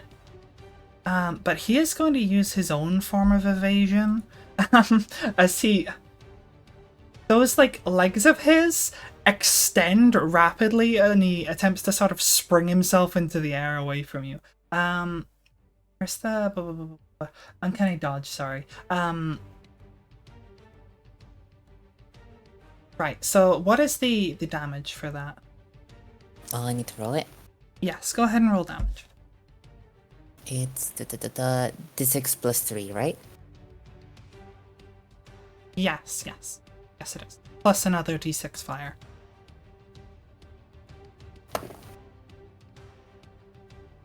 I rolled a 4 and a 2. So it would be 9. 9. Okay, that is halved because of his dodge. So that will be 4. Okay, 4 damage. There we go. And as he like springs into the air, you just about manage to catch part of him with the gauntlet. And it leaves a nasty enough burn mark on his leg. But he sort of springs out from behind the counter over to the other side of the room. And for this particular movement, you will not be getting an attack of opportunity. However, he doesn't look good after everything that's happened. He's not looking great. Second attack, right? Yep. Isn't that? Oh no, actually, never mind. And No, you still have stupid. enough movement to get back close to him again. Okay, can I do that? Yeah, go for it. Coolio. Go, die, go. Please don't do that now, please. Don't fail me. Oh yes. I mean, oh no. More. 12. A 12. That does not hit, unfortunately. What a bitch. he has AC 13. Fucking are you serious? Yep. Will you stop now? How about you stop, huh? Ah! Ah! Ah! Ah! Is that your whole turn? I think so, yeah. Okay. He's going to use his action to attempt to sort of spring kick you back with his leg. So that is 15 plus 3. Well, that hits anyway, doesn't it? Yeah. So he is going to do only 1 damage, but he knocks you back. Would be 15 feet. But I don't think you're 15 feet away from a wall. So he's probably knocking you back, I would say, like, into the counter. But you're no longer in melee of him, and he sort of backs up a step. And doesn't have much else he can do this turn. Just get out! Just go! Stop fighting! Just leave! And that's his turn. Zulil, you're up. You are still in the cloud, so you're gonna have to give me a Constitution saving throw again. Okay. Well, can't wait to not have a turn again. I rolled another fucking 9. Yeah, unfortunately, you fail that. So you're gonna spend your action continuing to retch in this smoke, this gas. My curse, my dice truly are cursed. I cannot. Like it's not even funny. You do still have movement and bonus action. Yeah.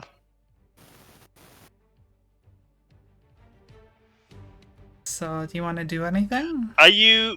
Nah, I want to talk to him. Are you gonna?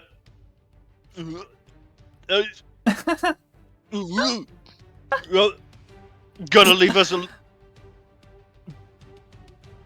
Excuse me. Gonna leave us alone? Good job on the roleplay. That was very convincing at the end, Jesus. Look, just get the hell out of here. Right. Can I ask? Because I did say that I still have my hat on it. On the crossbows. Do I still have them? Yes. If you grab them before, you'll still have them. Fine, but he has one Leviathan crystal and the sword. He does. Yeah. And we did not get any information, and we're probably on the run soonish. So Yeah, well, he also has a lot of bruises and possibly some broken bones. I'm just gonna use mind link, or like telepathy, to talk to him without having to do the retching again. 'Cause Jesus, that hurt my throat. Okay.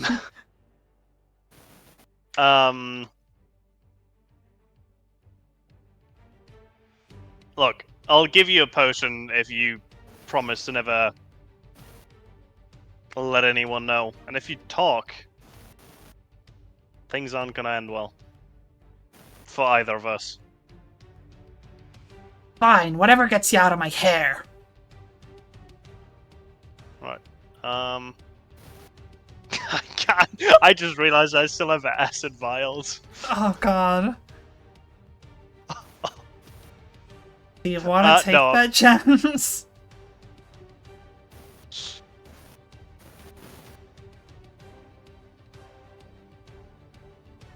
That would be really fucked up. It But he would did be. poison me twice. I do also have poisons, so Mhm.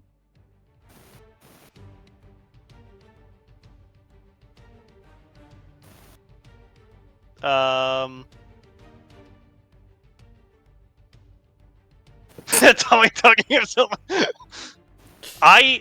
Never. No, I was gassed first, so and Mhm, poisoned. mhm. So clearly this is the next logical step. I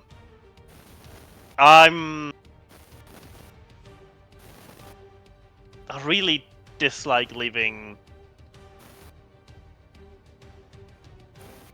loose ends. So I'm Okay. genuinely debating about whether or not, because like Zalil would probably give him a potion, so I'll probably do that.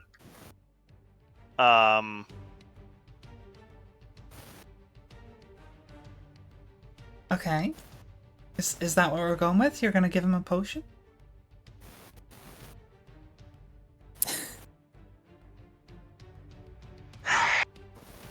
I'm debating on it.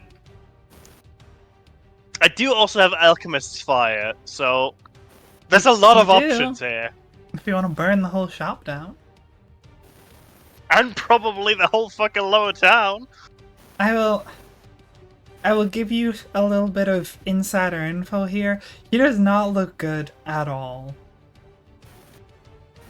Maybe open the door for. Yeah, no, I do know that. Like you could probably kill him in like one attack if you can hit him.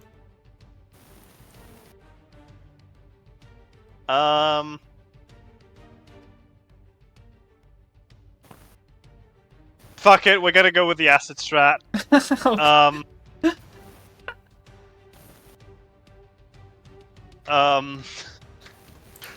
I'd probably deception. If you're trying to pass this off as a healing potion. Yeah. I can't wait for that nat one. 16. Never mind. So okay. This is contested.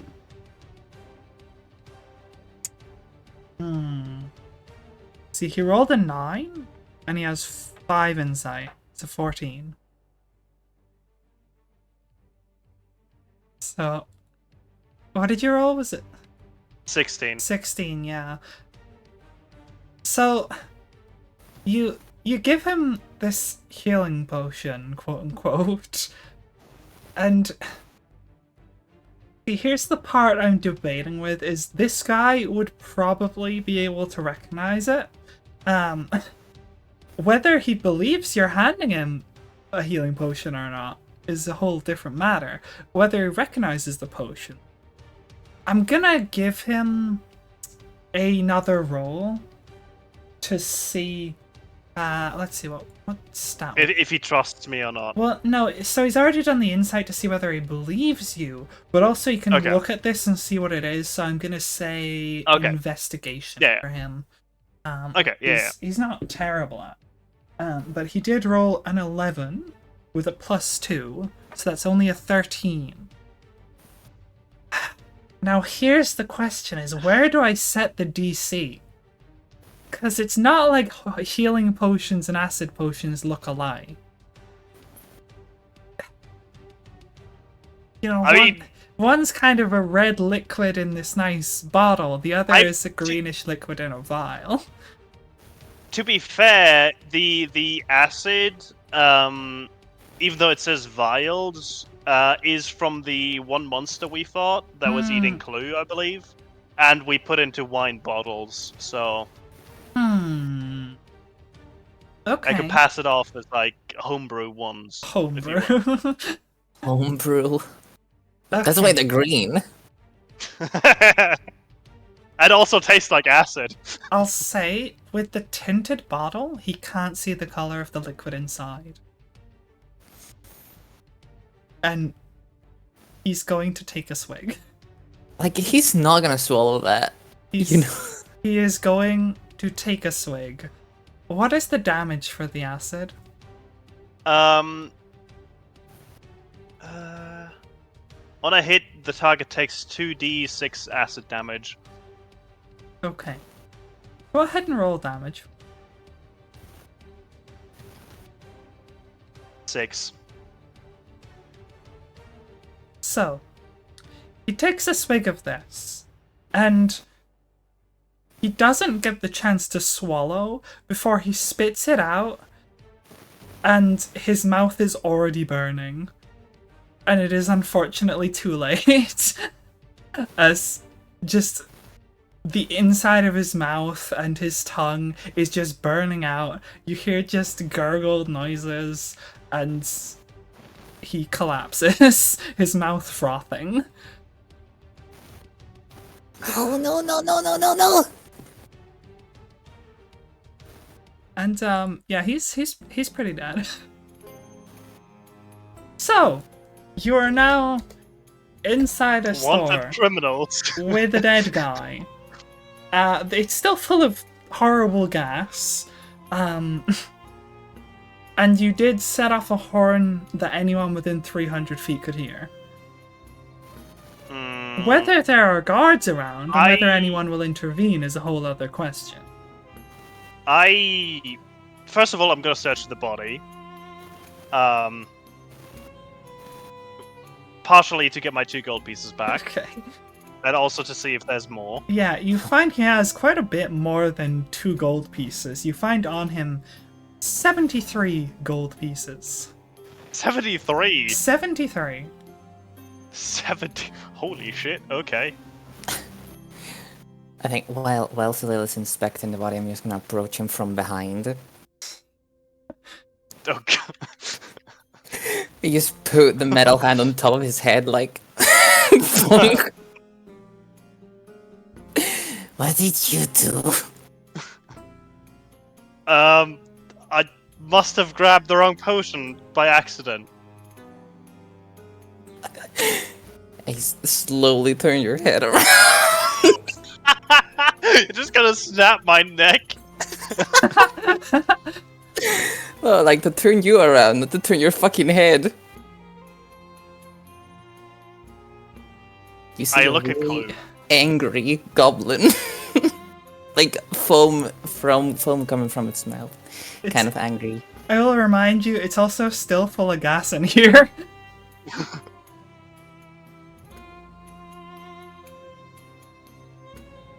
It's only for 4 rounds, and I think it's been like 3, so it's only like another 6 seconds before it dissipates, but yeah. Okay, yeah, good to know. I mean,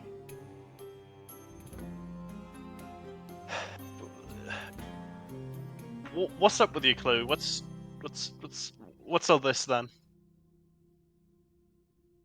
Are you seriously asking that? You're acting different, You do get your skull crushed. huh? Oh fuck. What did I say?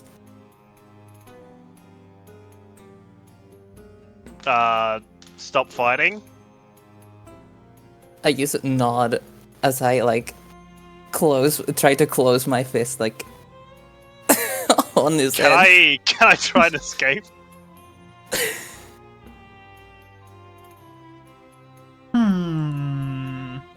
You Probably can not. try. I assume. I would say for you it's strength or dexterity, for Clue it is strength. That's normally how grapples work. Okay. Saving throw or just normal? Saving throw for you. Okay. Normal for Clue. Oh god, yeah, no, that's awful. It's either a 2 or a 10. 19. Yeah. So Clue, not we only stopped can you fighting. not get away, but you feel the gauntlet begin to heat up. Oh god. Clue, we stopped fighting. I mean, I tried to help him.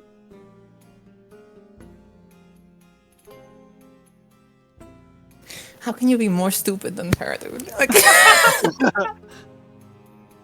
But the question is, can I deceive you? You know, that's. You know what I mean? Can I sell it as an honest mistake instead of? I mean, you could roll deception versus Clue's insight. Yeah. oh god, that's not gonna be good. Have you seen my rolls tonight? That's a 16. Which is actually... That's a natural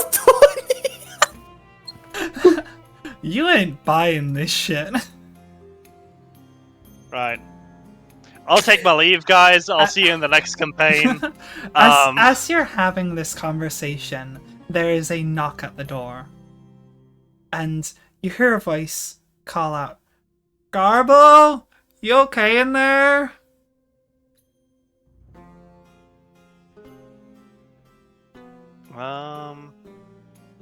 Can we see what the other two are doing? As soon as we wrap this bit up. I have disguised self in theory. I'm pointing that out. In theory, I don't believe that changes your voice, does it? You make yourself, including your clothing, armor, weapons, and other belongings on your person, look different until the spell ends, or until you use your action to dismiss it. It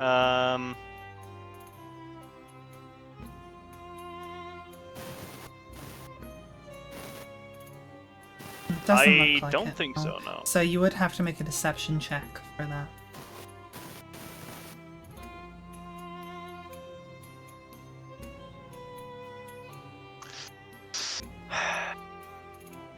The question is Clue gonna let me?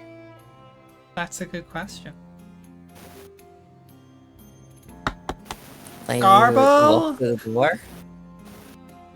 Come again? Let you walk to the door, you mean? Yeah, just gotta yell out and whatnot. You can yell. You're allowed to yell. You're encouraged to yell, actually.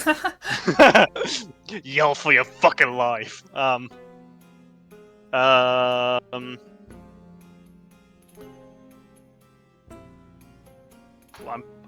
thinking about what Garbo would say. Um.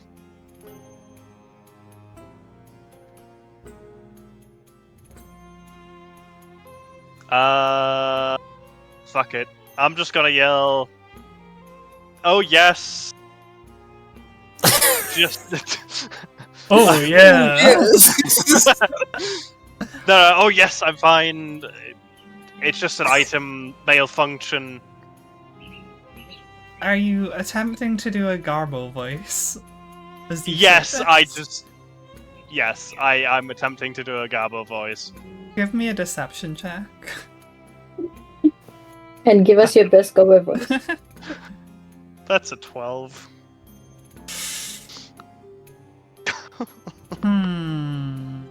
I don't want to murder more people. Mhm. Make a Garbo Hey, impersonation. you know what? Yeah, and we decide off that. give me a Garbo impersonation for your life. Oh god. Can you at least let me hear it again? Yeah, I totally remember. Stay the hell out of my shop.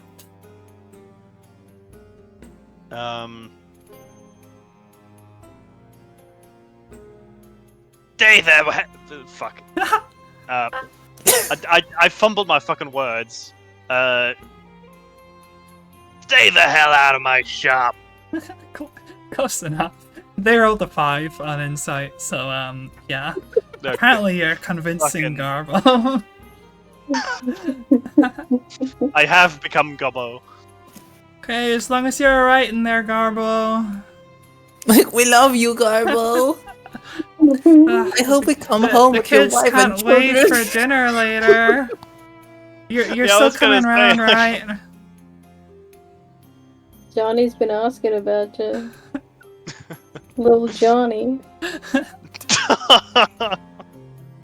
Don't forget to feed the cats. Remember, if you don't look after them, they're gonna die because no one else looks after them. No, it's okay, son. Uncle Garbo is alright.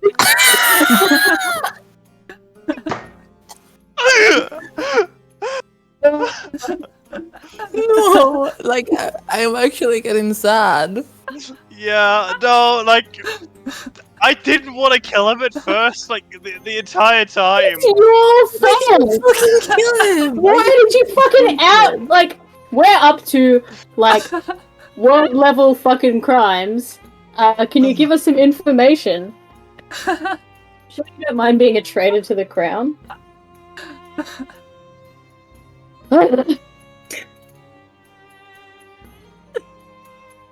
Oh, God. Regardless, the person knocking seems to have gone back to their business. And you are in a small room with Clue.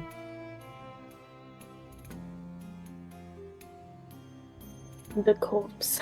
You're trapped here with me. And a number of trinkets. Various items. Some of them got blasted. Oh, that's right.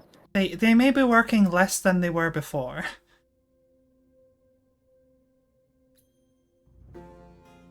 Oh god. Right, Clue, what's the plan here? What are you doing or wanting to do?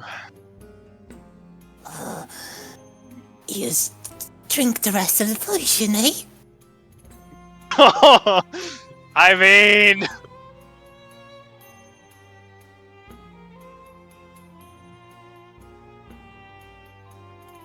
sure. I can do that. Can I? I'm gonna pick up the vial or like wine Mm-hmm. bottle off the floor, Yeah. and I'm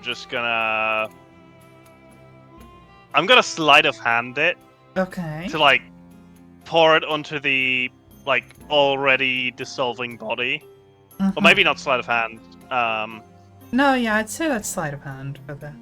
Okay, sleight of hand it for that, and then like drink the empty bottle. Mm-hmm. If I catch you, you're gonna have a bad time. Yeah. Yeah, I know. Go But my ahead, sleight of hand roll is sleight of +7, hand. so it could also be stealth. No. Roll sleight of hand.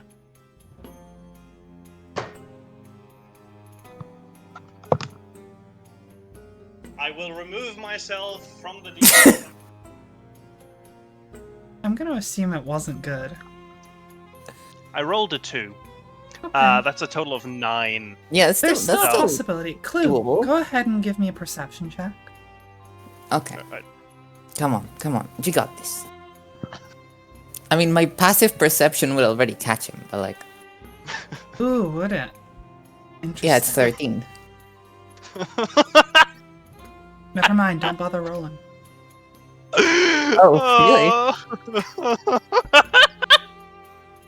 So Lil, you attempt to paw this acid out onto the body on the ground, and I mean, clearly a liquid pours out the bottle and splashes onto the body and onto the ground. Uh-huh. Mm-hmm. And Clue, you may not be the smartest cookie, but you can see what is right in front of you. He did not drink that bottle.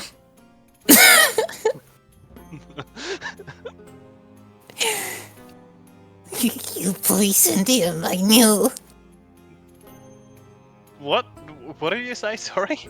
You poisoned him, I know. No, I didn't poison him. It's acid.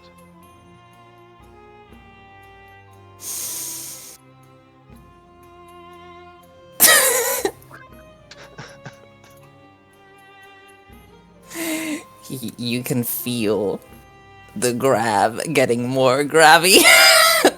The grab getting more grabby, okay. And then I just smack your head against the wall. You just fuck it. Okay, you have hold of him. It's not like you can fucking miss. So go ahead and roll damage for me. Just roll damage, okay. Yeah. I will say it's up to you whether you include the fire or not. I do. Okay. I know it doesn't seem like it, but I did not want to do this, man. I do not I want to know. kill anyone. See, there were a few attempts to get through this, but every time, fucking my rolls just kinda fucked me. I told you to stop fighting and you didn't.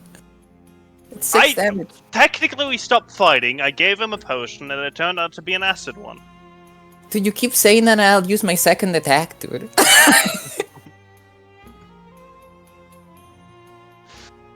6 damage. Total. Yeah. Okay. Are you complaining? What, were you No, including the no. fire?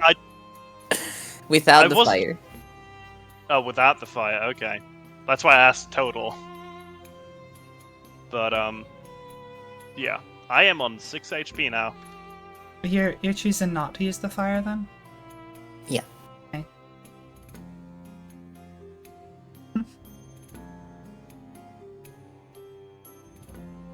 So what happens? How big of a crack in my skull is there? That's a big Well, boo-boo. she's currently got hold of you with a big fucking gauntlet and just slammed you against a wall. And she is not a weak goblin, as you once learned from getting punched in the dick. Yeah, I So- remember.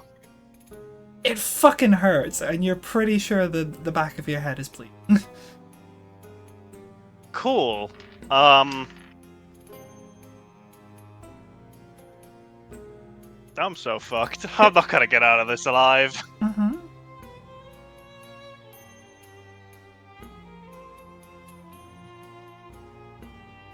So what do you do? Now chuck on the others. I'd like to see the end of this first. Look, Clue, I get it. We should have just stopped fighting. I'll listen to what you say next time, and keep your, I'm gonna call it warning, in mind,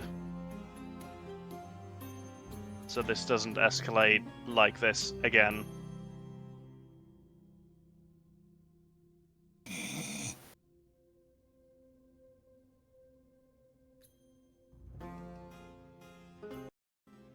I just let you go, and I just sit next to the other gobbo.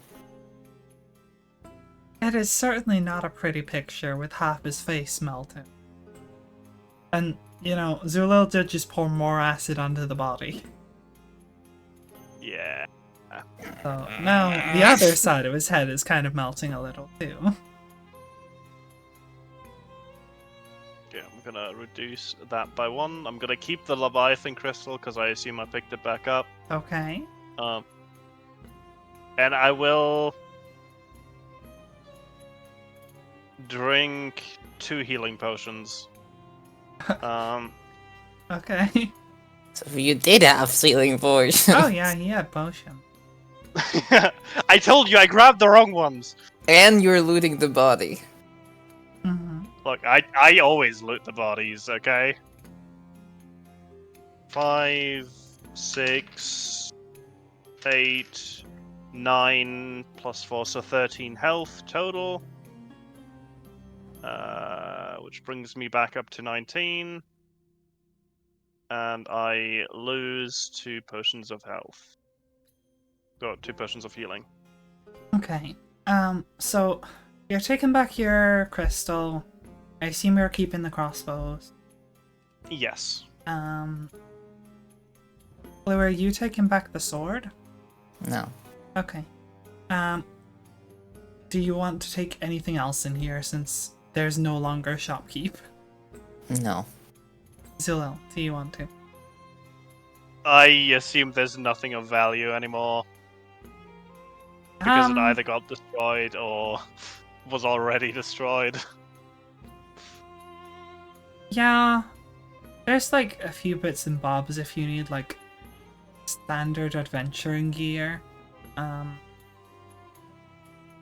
That grapple gun he had was on the other side, near the counter, so it didn't get blasted. You're not sure how well it works given the accidental demonstration earlier. But I feel so sad for you him. could take it, possibly tinker with it, or find someone who can. Yeah, I was thinking about that as well. I'm just gonna grab it as well. Okay. Right. Gotta make the most out of these situations. With Garbo the Gobbo unfortunately dead,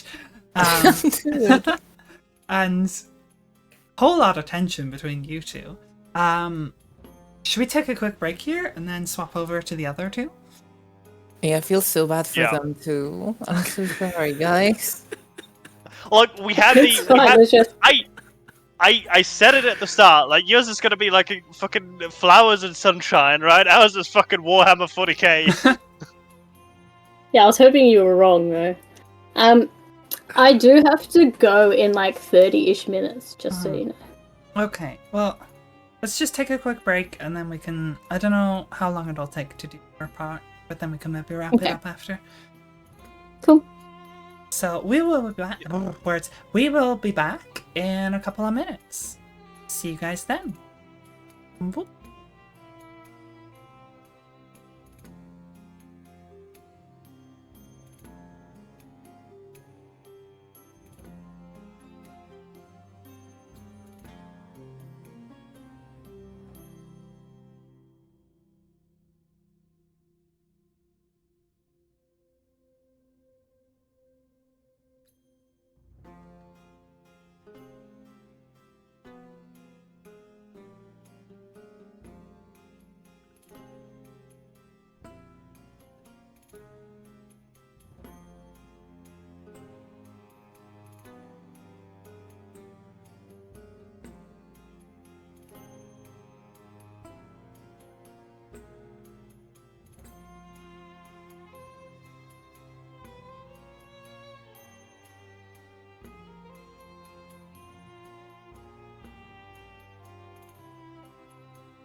welcome back, everyone. As we depart from the sorry sight of Garbo the Gobbo, But I'm so down sad. Ganderway, and the newfound dynamic between Clue and Zulil, let's turn our attention towards Faith and Tori on what is probably going to be a less murderous mission. You never know. Okay. So, I mean, to be fair, if we want to be entertaining, we probably should just tell I mean, everyone how what we're are here we to gonna do. beat that? Right? Yeah. I know. How's this gonna be fucking boring in comparison? so whereabouts are you going? I don't Well, think we're we want to go back to the to Darian LaRoche because I The think guy, yeah. because we want to see if he can direct us to a map and see if we can find out more about like the parade route and like where we're actually going to be going. Okay, Oh, I'm calling him Darian. that is the name. It's Darian LaRoche. Yeah, yeah. I'm not calling Durian. Durian. Right. So you head on back up towards the academy. It is kind of relatively early in the morning-ish, probably about midday after all the shopping and whatnot. So it's probably in the middle of when like students will be around. And given it's around midday, it's probably lunchtime, so they're probably wandering around the halls a lot. Which means, first of all, the elevator is going to be very busy. I mean, we love the elevator. That's fine. Oh my god. But yes, you head in and you get a few odd looks from students. You know, a pretty well-armored paladin walking in here. Or you perhaps blend in a little better. You're not in Scrawny uniform little or anything, but yeah, you are at least like a magic user. So you at least mean- kind of it. I mean, like Faith's not even trying. If she catches anyone staring, she's just gonna wink at them. Okay. I think you probably awakened something in a few teenage boys. But you head up to Darian LaRoche, to his office. Well, actually, come to think that, do you just head straight up, or are you do you Oh, talk to the we'll at receptionist least or yeah, anything? we'll talk to the receptionist and say, you know, like we'd like to speak to our colleague Darian LaRoche. Okay. They tell you that he is currently in the middle of a lecture, but will likely be out pretty soon, within like the next 15 minutes. Oh, that's okay. Is there anywhere we can like? Is it okay if we just go to his office and wait for him there, or should we wait here? Oh, of course. Just head on up. Okay, thank you very much. I appreciate that. So you go on up and head to his office. And inside are his cats, which take a particular interest in you as you enter into the room. You especially. What does Tori. LJ do? Well, LJ's already met them, and he was. Oh, that's bad. little- That's bad. Yeah, he was a little antsy about them before, but after they all kind of yowled and got you back, I think there's a little bit of a kinship between them. So he kind of hops down to try and play with them. Oh my god, he's making friends. Look, Faith. Oh, it's adorable. Good boy, LJ. Look at you. I'm so proud. I can't remember all the names. I know there was Snowball. I'm just going like 1, 2, 3, 4. There were weird names, weren't they? Right. It was Cinnamon, Snowball, Ashes, and Chonkers. Yeah. So Chonkers. you have a sit down for a bit to wait for around 15 minutes, and as you do, Chonkers comes over, immediately just flops directly onto your lap, like no hesitation. Oh. And he kind of lives up to the name. He's a chunky boy, kind of orange as well. Hacking Chonker. Scritches all round. Yeah, you just have the orange little chunky boy on your lap, and I mean, clearly blessed by Sune. He's orange. And LJ takes a little bit of offense to this. As much as he's getting along with them, you know, you're his human. You kind of Chunker's stealing. So LJ kind of comes up and tries to like nudge him off you. And I'm gonna pick him up and like force them to sit next to each other. Like wrap my arms around so that it spill off because Chonk is so big. as you are attempting to pick up LJ, you see he like bears the little tentacles and like sort of growls at Chonkers, but then you grab and pick him up and he's like immediately placated. It's like, you know, the minute like the mom grabs the back of the neck, they just chill out. It's like that. Good LJ. I'm gonna get out some like jerky and just start feeding the cats. Aww. LJ first, obviously. It's Mama Tori. Aww. You feed the cats and they start coming over, but Ashes, you can see, just likes to sit on top of a bookshelf staring down at you, and they don't come down for the food. You kind of have to go up to them to offer them the food. God damn it. They refuse to move. The cat is in control. Always.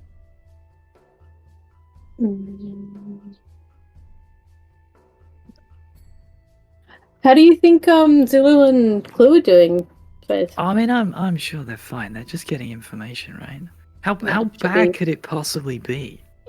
I mean, They're just Zilil's gonna- a pro. Yeah, like this is Zilil's natural thing, and if he gets in trouble, he's got Clue to help him out. Yeah, they'll be fine. I'm not worried. Yeah. No, I'm sure they'll do fine.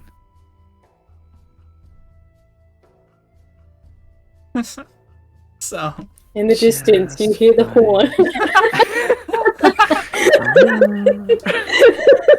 Is that Clue's horn? Yeah, and then followed by Faith just going absolutely fine Yeah. and closing the window. After a while, Darian heads back in and is slightly startled to find you in his office. He's like, hello there. And Faith just kind of waves like, oh hi. Sorry, I hope we're not intruding. Not at all. It's a pleasure to see you again. How can I be of Likewise. assistance? Well, this time we should be a lot less drastic A than lot last less time. more. A lot less more. A lot less more. We've heard about the upcoming parade, but being new to the city, we don't really know our way around yet. We were wondering if you could direct us to some maps, maybe some sort of layout of the city, and perhaps if you could help us find the route of the parade. Oh, of course. I think I have one around here somewhere. And he begins sort of ruffling through papers and things, pulling out various scrolls and books and whatnot from his bookshelf. And eventually he finds a pretty old piece of paper, pulls it out and unfurls it and goes, kind of scratches his head. It might be a little outdated, but it should do. Any information you can provide is better than where we are at the moment, so we'd certainly be grateful for any assistance you can give. Well, some buildings may have sprung up and others may have changed hands, but the layout should be the same. So, here you can see the entire layout of the city. And you see, so it's sort of top down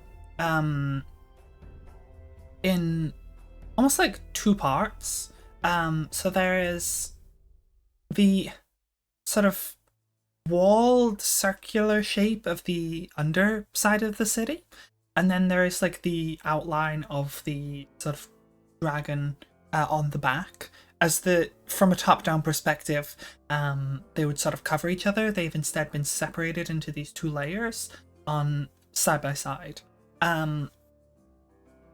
So this is right over here. It overlaps this entire part. All of this here, and kind of gestures to under where the wings would be. That is all the underwing, as we call it, the north and south underwing. I'd perhaps recommend avoiding those parts of town. They're not the friendliest. However, if you stick to these sorts of areas, and he basically shows along the entire back of the dragon, as well as a little bit in front, like where the neck ends. This is the more tourist-friendly part of town. And over here, sort of shows towards the south, sorry, not the south, the west side of the city, where the tail goes down. That sort of wraps around into the outer wall. And in that sort of nook where the tail meets the wall, this is the, I guess you could consider it a military district, where particularly a lot of the king's army and research and such are done. I would potentially avoid being there unless you have good reason. Typically that's for people within the military. Yeah, don't take kindly to strangers without a reason for being there. Well, it's probably nicer than the underwing, but yes, typically you would need good reason. Okay. As for the parade, I'm afraid I haven't kept up too much, but it shouldn't be too different the last time. So we're looking at likely starting at the castle, and gestures on the very top of the dragon's back, quite near to where the academy is. They will likely bring a parade of guards and floats out through here, out through the gate, downwards, and it will proceed down the neck, which is essentially the main street where you were staying overnight. Down the neck, round, then up to the north, passing briefly through the underwing, before circling round to the military district, back up the tail, and ending its route once again at the castle. You should be able to get the best side of it along here, and he gestures to the neck of the dragon, that main street.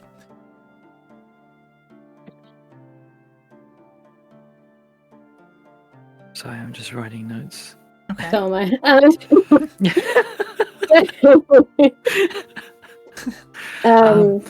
Is there any way we could get a copy of this map? It's fine. I don't need this one. You can take it. Are you sure? I wouldn't want to take it off of you without any due recompense. I haven't taken this map out in some years. It's fine, really. Okay. Well, thank you very much. At least with this, we may be able to find our way around a bit easier. That's very helpful. Although I must be honest, I think the real reason we came here was so that LJ could play with some new friends. Aw. Well, they don't often meet new friends either. They certainly are adorable together.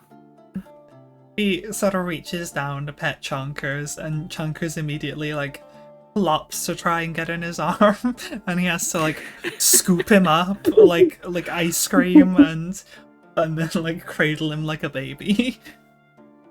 Oh, He loves his food, hey. Perhaps a little too much. Lemon is certainly CM. blessed by Sune. Yeah. I can't find any of my notes from last session. Though, the guards or whatever that stared at me, Mm-hmm. The Drake Knights. the Yes. Drake Knights, thank you, I'm going to write that down. Did we already talk to Darren about them, or am I Yeah, thinking you, of you something did a else? sending to ask him about it.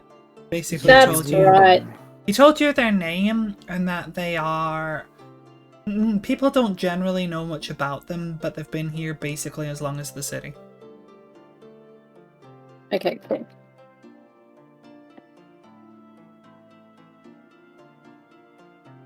Do you know, Darren, if the Drake Knights will be in this parade? It's hard to say. They're not typically involved with these sorts of things. They don't like to make very public appearances, other than the occasional procession. But, well, it's a rather special event, and this year is looking to be quite a large one. There's a possibility they might be tailing it. Hailing it, okay. I wouldn't imagine they'd be in the thick of it, so to speak. Are they close to the king, do you know? Now that is a question that many have debated. As far as we know, they have been here as long as the city, possibly longer. They certainly don't serve the king. They're not any kind of royal guards or anything like that. But it seems clear that they have at least some agreement. I mean, do they venerate dragons or do they hunt them? They certainly don't hunt them. In fact, there aren't many dragons left to hunt. I would certainly hope imagine there weren't. if one were to dedicate your life to dragon and exist on the back of an enormous dragon, one must rather like dragons. Oh, so they had the hearts for Tori. Okay. What? It's your scales, dear. They saw your scales, remember? Yeah, but I didn't get like a nice feeling that was there. I don't think anyone likes being stared at by a crowd, but at least it explains their interest in you. I don't like them. Not the But medium. we're gonna have to go and chat to them, aren't we? That does tend to be the way our luck runs. Maybe Zilil and Clue will get a chance to talk to him today and find out some information. Well, I'm sure with the information they've gathered, plus the information we've been able to gather, things will work out absolutely swimmingly. Yeah, we're gonna be ready for anything. Of course. Well, I don't want to take up too much of your, I assume, lunch break, Darian. Oh, it's no bother, really. Well, if you don't mind, we can probably play with your cats a little bit longer, and then we should make our way back. Be my guest. They enjoy the company. As do I. Oh, It's so cute. Excuse me if I may. That staff of yours, Tori, Yes. appears to be incomplete, if I'm not wrong. Well, yeah. I remembered that. totally. I'm gonna hand it out to him and be like, take a look. He takes it and puts on his little glasses, and takes a closer look. Masterful craftsmanship.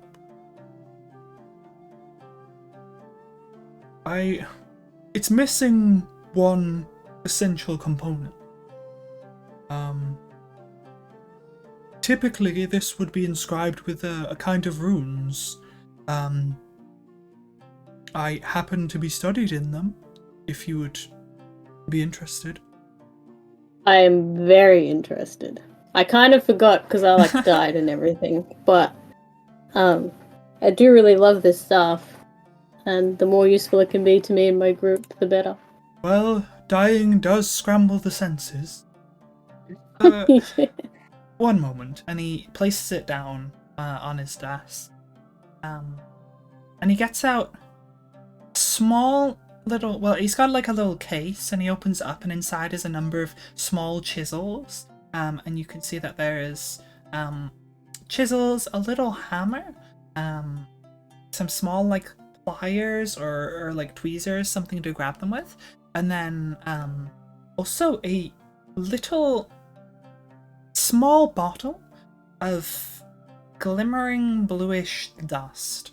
And he gently pops the bottle open, pulls out the little hammer and chisel, and it's like,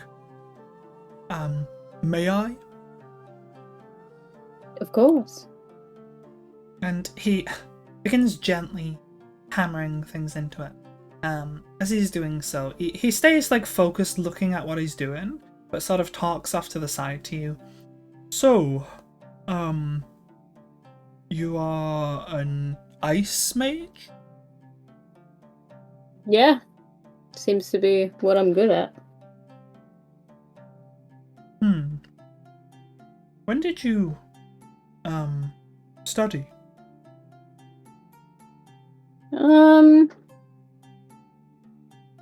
Like, never. Self-taught. Ah, well, I see. We have a few come here self-taught. People can always learn things, even if they learn from practice. We have students come, some of them prefer to read and to write. Some of them prefer practicing more practical arts. And some find other ways of getting their gifts. There's no shame in it. Yeah, I mean, where I grew up, there wasn't any schools, so... Yeah. Unfortunately quite common around the world as we know it.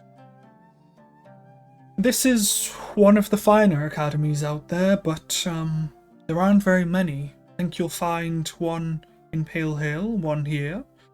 There's a small one, I think, in Mora.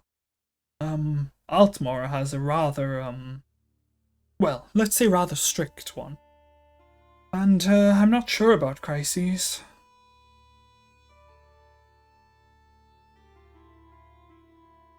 Sorry.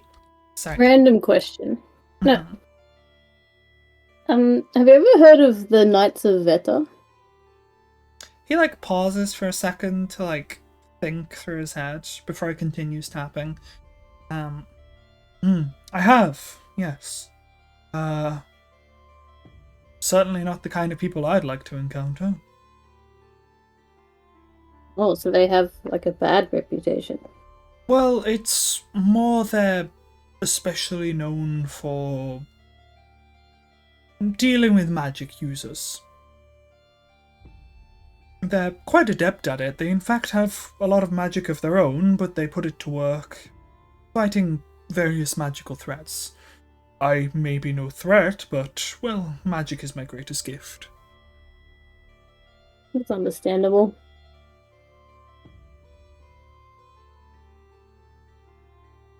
Ever seen one in town? Here? Not personally. I think, one visited from the Pale a few times, from what I've heard.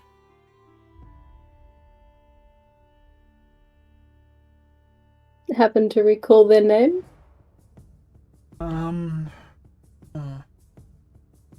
of stops for a second, scratches his head. Fiora? Something like that? I'm not sure. Yeah. Why do you Not ask? important. Just wanting to learn about them. Well, I'm afraid I don't have much to offer in that department. It's okay. I appreciate any info you can give us. You've been more than helpful. I mean, I wouldn't even be here. If it's not too personal question, do you have any idea where you get your magic from? I kind of look down at my scales and I'm like, this? He stops and kind of, for the first time in this process, looks away from the chisels and kind of looks you up and down. And there's a pause before he's like, ah, right. And then continues. Quite interesting. Don't see many of those. Yeah, I don't think I've ever seen. I mean, she's certainly unique. Blushes. I'm only asking because, well, it will affect how you channel magic this stuff. I must admit, I don't really know much about anything. I kind of just have been winging it this whole time. Well, we are constantly accepting prospective students, and I could certainly be a reference for you. It's incredibly kind of you. Maybe sometime in the future, but we've got a lot on our plate right now. Of course. Just let me know if you ever wish to join. And Thank you. as you've been talking this whole time, he has essentially gone around a lot of this stuff, actually. Mainly the head part, but there's a couple little bands around the actual stick part of it. In these, like, just chiseled in runes that are quite similar to the ones on the sphere itself. And he just takes out a little brush from his kit and dips it into that little vial of dust and begins just gently brushing it into those runes he's engraved. And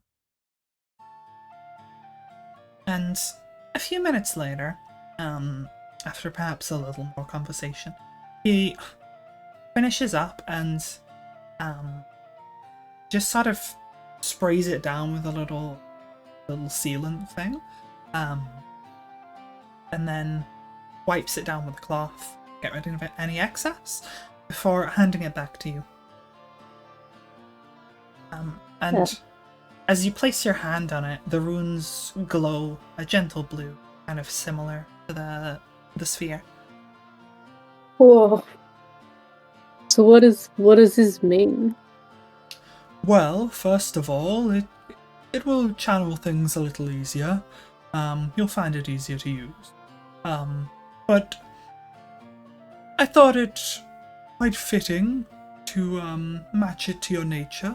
So this staff now possesses the ability to convert most spells, if not all, into frost. You'll be able to tell. You'll be able to take spells doing most elemental damage, and you'll find that the staff is able to change the magic and reorient them. Not only changing the type of damage they may deal, but also changing how they may appear. Whoa. I'm so grateful. Is there anything I can give you for this? There's no need. I wish you luck, and, well, there's plenty more room on there if you happen to find anyone else able to inscribe runes onto this. You could possibly find more runes to add to it. I feel... How about this? And I'm gonna pull out one of my Leviathan crystals. Have you ever seen one of these before? Indeed I have. There's one already in there. Do you want this one? I mean, it could certainly be useful in demonstrations. Yeah, I mean, it's right up your alley, magical stone. You don't have to give me anything, you know. I mean, I don't have much use for it at the moment. Well, I'd feel better if you took it. I'm sure the students will benefit from being able to watch it in action. And I just kind of toss it to him. he catches it quite. They do explode. He catches it and is far more gentle with it than you are. Doesn't it only explode if it hits another one? It does, yeah. Yeah. I know what's happening. Mhm.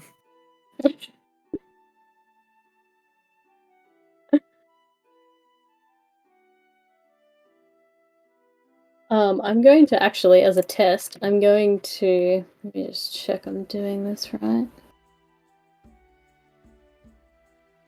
I'm just gonna try and put a frostbite spell into the sphere to see what happens. Well, Frostbite already does frost damage, so it's not going to change type, but it does still hold the property it previously that's good. had to store spells. It actually says doesn't matter. It says spells first through to So 5. it And wouldn't that's do a a cantrip. cantrip, no. Okay, well, let's. I mean, So the unfortunate thing is you don't really have any Nothing. non-ice spells yet, but it opens up the possibility to take another spell that does a different damage type and still have it suit your character, essentially. For now, until you get more additions to it in future. yeah. It's gonna happen. It's gonna happen. Yeah. I was really like, fuck. I need to stop getting do like we call attack it ice spells. ball, or do we call it snowball? Snowball. That's Ooh. one of his cat's name. Snowball sounds so cute. Yeah, I'll you name it can after just the cast cat. snowball, and then everyone will be like, "But Aw. why is the room gone?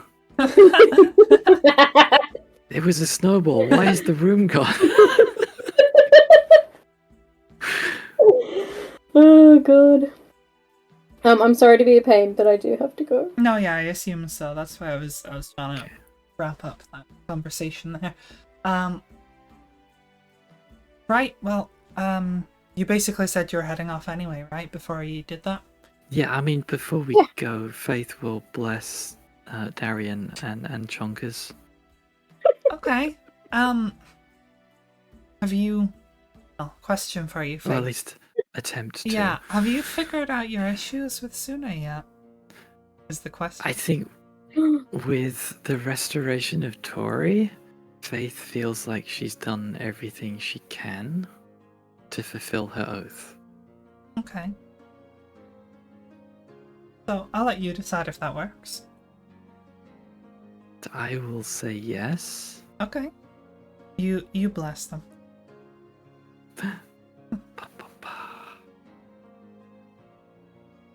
And Chonkers is very sad to see you go. And Aw. you kind of have to take LJ away from the other kitties as well. Just like, come, LJ, we have to. LJ! Come, LJ! Exactly. But yes, we can leave it there.